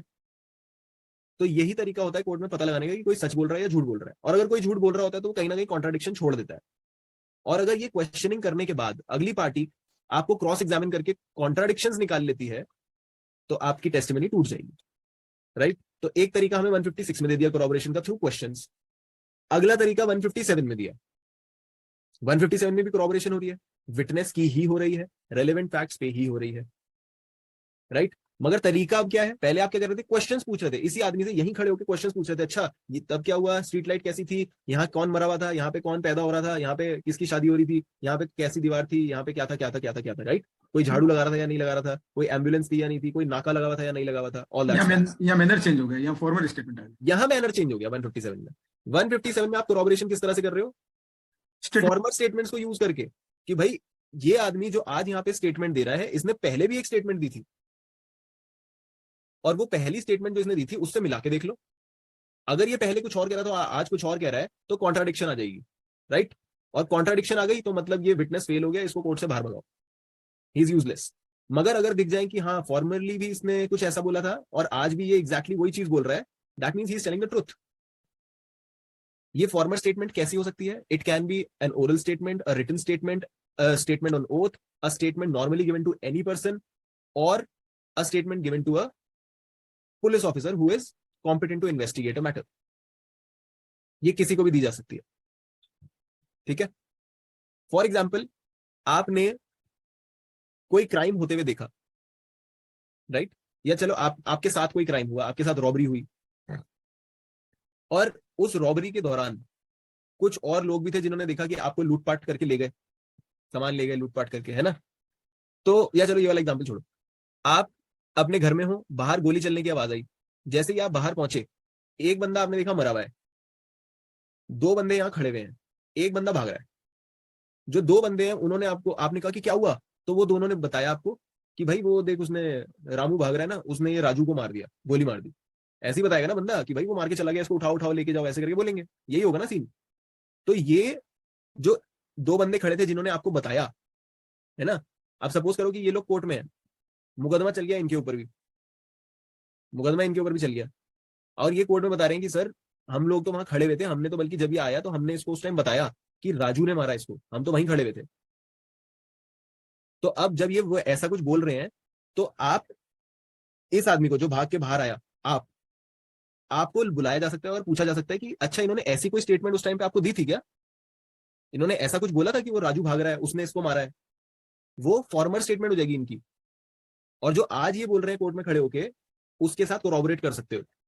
आज वो कोर्ट में खड़े होके क्या बोल रहा है कि सर हम तो बाहर खड़े हुए थे, इसने आके मारा, उसके बाद वो भाग गया। आप चाहो तो उससे पूछ लो, हमने उसको बताया भी था कि भाई देख वो राजू मार के भाग गया, कोरॉबरेट हो जाएगी बात। तो they are standing as witnesses, वो एक स्टेटमेंट दे रहे हैं, उसको कोरोबरेट करने के लिए उनकी ही फॉर्मर स्टेटमेंट को प्रूव करने के लिए आपने अगला बंदा बुला लिया और वो स्टेटमेंट से आपने कोरोबरेशन कर ली। ये तरीका 157 में दिया गया।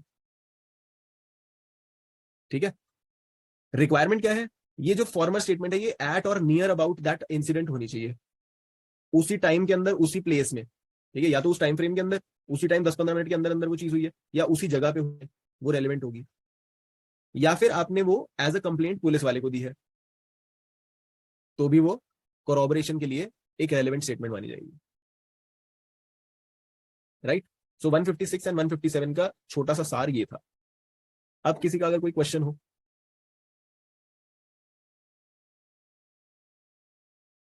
अच्छा, इसमें ये भी ऐड कर लेना कि 157 में जब आप ले पर्सन को कोई स्टेटमेंट दे रहे हो और फॉर्मल स्टेटमेंट की तरह उसे यूज कर रहे हो, तो वहां पे स्पॉन्टेनिटी जरूरी है, उसी टाइम हुआ होना चाहिए।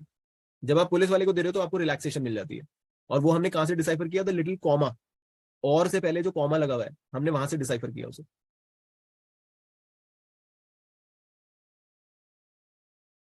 ठीक है, any questions? All clear? Can I get an affirmation from clear everyone? Clear sir, clear. Yes sir.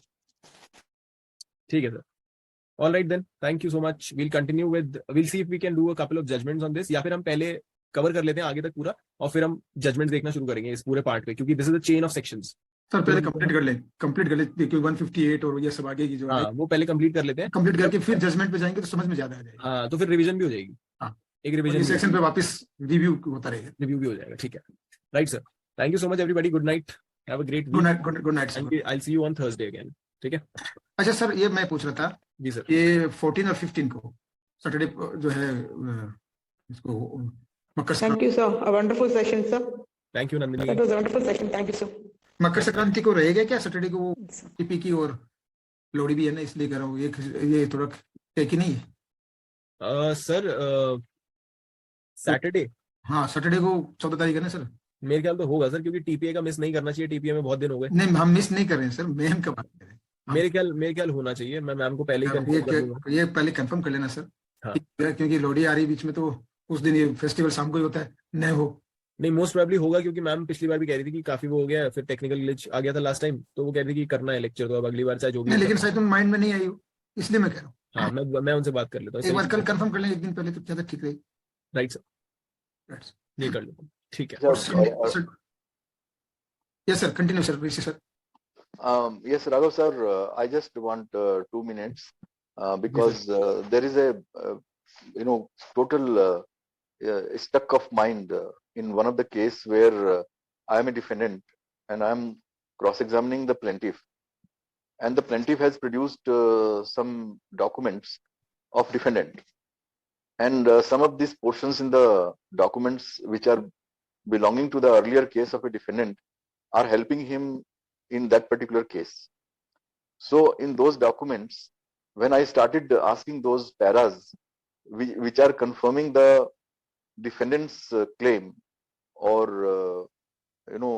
the claim of the plaintiff is getting diluted, the judge, honorable judge, is not allowing to ask those questions or those paras in those documents which are marked by the honorable court on behalf of the plaintiff.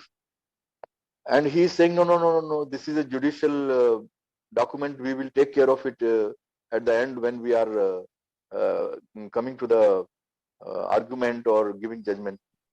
I mean, how he will remember what particular portion in those documents which are marked by the plaintiff, produced by the plaintiff against the defendant, and it belongs to the defendant's different case. So what can be done in that? I have not said anything to him so far, but I explained him some of the sections that these are the documents which belong to the plaintiff, and they have been marked, they have given exhibit number. I have all the rights to ask questions regarding these documents. No, don't ask any further question. They are all in a judicial knowledge, so there is no question of asking. What do you have to say about the attitude of this judge in this case?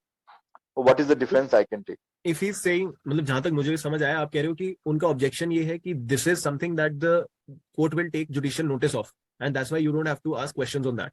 Yes, that is what he is saying, है ना. that's what and is. My opinion, cross examination पे ऐसा कोई बार नहीं है, ना ही section 56 से लेके 58 तक ऐसा कोई बार है कि जो भी चीज जुडिशियली नोटिसेबल है that can not be put in questions in cross examination, it can not be question. ऐसा भी कोई बार नहीं है, और ना ही क्रॉस एग्जामिनेशन के किसी भी सेक्शन में बार है कि आप जुडिशियली नोटिसेबल चीजों पे क्वेश्चन नहीं पूछोगे. That's right. That's correct.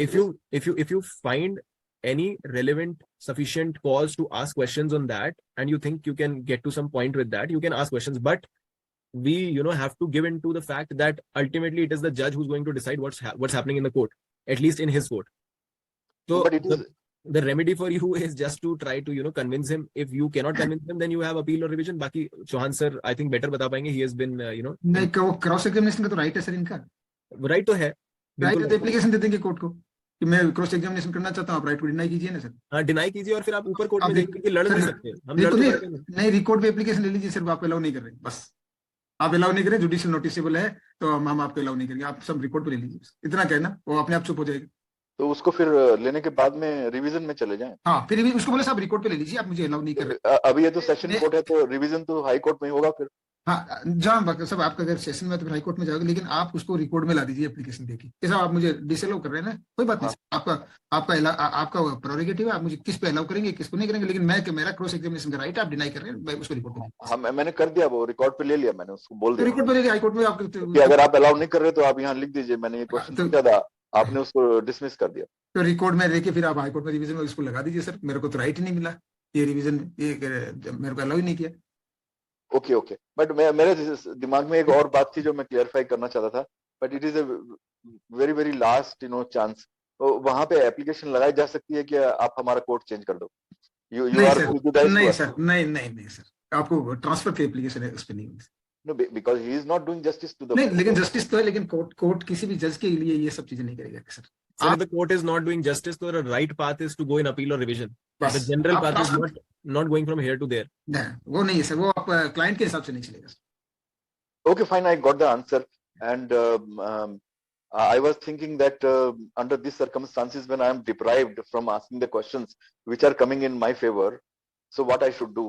I think I sent a WhatsApp message, personal WhatsApp message to Raghav sir, and I think because of his tight schedule, he could not respond to it. But now it got cleared to my mind. The only remedy is to go to the apex court, because I got it on record on that particular deposition sheet, that the court is saying that no, we will not allow this, we rejected, and this is judicial custody, judicial knowledge is there, then we will take care of it. So the only remedy for this is to go for revision. Yes, Right. sir. Thank you very much, sir. Any other suggestion in this case, sir? और तो इसमें suggestion है नहीं sir, क्योंकि आप revision में जा रहे हैं, ट्रांसफर होगा नहीं. Okay, thank you very much, sir. Thank you, everybody. Thank you so much. Good night.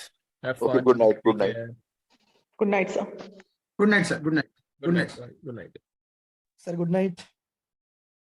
Good night. Take care, Akshat. Sir एक क्वेश्चन था सर, अगर आप 1 मिनट मेरा ले लो तो आपको तंग कर दूंगा, जरा 2 मिनट 2 ले मिनट ले लो लो. यार.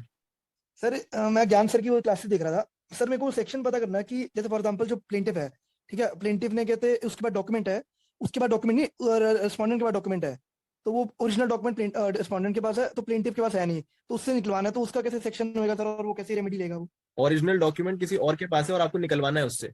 हाँ जी हाँ जी हाँ जी, और वो कोर्ट में प्रेजेंट करना है. भाई देखो, सेक्शन 66 देख लो, जुडिशियल नोटिस. जुडिशियल नोटिस ठीक है. 66 चेक कर लो, और अगर वो नहीं लाता उस डॉक्यूमेंट को, हाँ जी. तो उसका जो रिजल्ट होगा या जो उसका कॉन्सिक्वेंस होगा वो 163 और 164 में देख लो. क्या है सर उसमें सर, मोटा मोटा सर बता दो एक बारी, और आपको बता दो अभी याद है तो देखो वैसे तो देख लूंगा. 163 कहता है giving as evidence of document called for and produced on notice. जब एक when a party calls for a document, एक आपने कॉल किया कि भाई डॉक्यूमेंट लेके आओ, ठीक है, which he has given the other party notice to produce. आपने उसको नोटिस दे दिया. नोटिस कहाँ पे होगा? 66 का. 66. ठीक है. When you have given the notice to produce and such document is produced and inspected by the party calling for its production. अब अगले बंदे ने प्रोड्यूस कर दिया और आपने इंस्पेक्ट कर लिया. ठीक है. आपने इंस्पेक्ट कर लिया. अगर वो प्रोड्यूस कर दे, this is the first situation, if he produces ठीक है. and you get to inspect it, then he is bound to give it as evidence if the party producing it requires him to do so. अब आपने inspect कर लिया ना, आपके हाथ में आ गया, आगे जाके इस केस की किसी भी स्टेज पे अगर दूसरी पार्टी कहेगी कि भाई साहब ये डॉक्यूमेंट कोर्ट में लेके आओ, आप मना नहीं कर सकते। That is one thing that is written in 163। ठीक है सर। ठीक है। 164 क्या बोलता है? Using as evidence of document production of which was refused on notice. अब अगर आपने नोटिस दिया है और अगला बंदा रिफ्यूज कर देता है, this is the second scenario. ठीक है sir. When a party refuses to produce a document which he has had notice to produce, notice कौन सा? 66 का। 66 का सर। ठीक उसको है। नोटिस मिला, उसने रिफ्यूज कर दिया, मैं नहीं ला रहा। ठीक है sir. He cannot afterwards use the document as evidence without the consent of the other party। अब वो आगे किसी भी स्टेज पे तब तक वो डॉक्यूमेंट कोर्ट में नहीं ला पाएगा जब तक आप अलाउ ना करो, अदर पार्टी आप हो। हाँ जी हाँ जी हाँ जी हाँ जी हाँ जी, तो ठीक है मगर सर। तो इसका मतलब क्या हुआ? अगर आपने 66 का नोटिस यहाँ यूज कर दिया हम्म। और अगला बंदा डॉक्यूमेंट लाने से मना कर देता है, हाँ जी। तो आगे वो कभी भी वो डॉक्यूमेंट नहीं ला पाएगा, राइट? आपकी मर्जी के बिना। हम्म। तो अब मैं बताता हूँ कि आपने ज्ञान सर की कौन सी बात सुनी। हाँ जी। आपने वो बात सुनी जहां पे उन्होंने बताया कि किसी ने चेक का कुछ घपला कर रखा, हाँ जी हाँ जी। जिसमें कुछ अमाउंट डाल रखा। ठीक है सर। वो चेक लाना नहीं चाहता कोर्ट में, हाँ जी। आपके बोलने से भी नहीं ला रहा। हम्म। अब आप बोलते हो कि आप उसको 66 का नोटिस देते हो कि वो लेके आ डॉक्यूमेंट, हाँ जी। वो ठीक है नहीं सर। लाता और वो डॉक्यूमेंट उसके पास रह जाता है। Now he is barred under 164। Hmm. और आप क्या करते हो? उस डॉक्यूमेंट को कहीं से जुगाड़ के या गलत तरह से वो डॉक्यूमेंट बना और के, और लाता है सर वो। पोस्ट डॉक्यूमेंट बना के ले आते हो और कहते हो हाँ सर जी देखो ये है वो तो डॉक्यूमेंट। हाँ जी हाँ जी हाँ जी। 5 लाख का सर वो था, सर बता रहे थे 5 लाख में एक जीरो और जोड़ दिया। जीरो और जोड़ दिया। हाँ जी सर। अब वो अब दे दे भाई, अब देख लाइबिलिटी अब या तो उसके ऊपर पड़ जाएगी या जो भी वो एग्जांपल दिया था उन्होंने, मेरे को बहुत अच्छे से भी याद नहीं है, मगर अब वो दूसरा जो सही डॉक्यूमेंट था वो लेके नहीं आ सकता आपकी परमिशन के बिना। अच्छा ठीक और है। अगर वो लेके आ जाए तो आप दे दो परमिशन, ठीक है सर ये वाला मैं वापस ले लेता हूँ। ओके ओके ओके ओके, ठीक है ठीक है। ये ज्ञान सर ने बताया है ना। तो 66, 163 और 164 को रीड करेंगे साथ में तो वो समझ आ जाएगा। ठीक है sir. Right sir, thank you जी। अच्छा ओके लगा जी, sir. Thank you. Right sir, right, okay. Okay Prashant sir, bye bye, good night.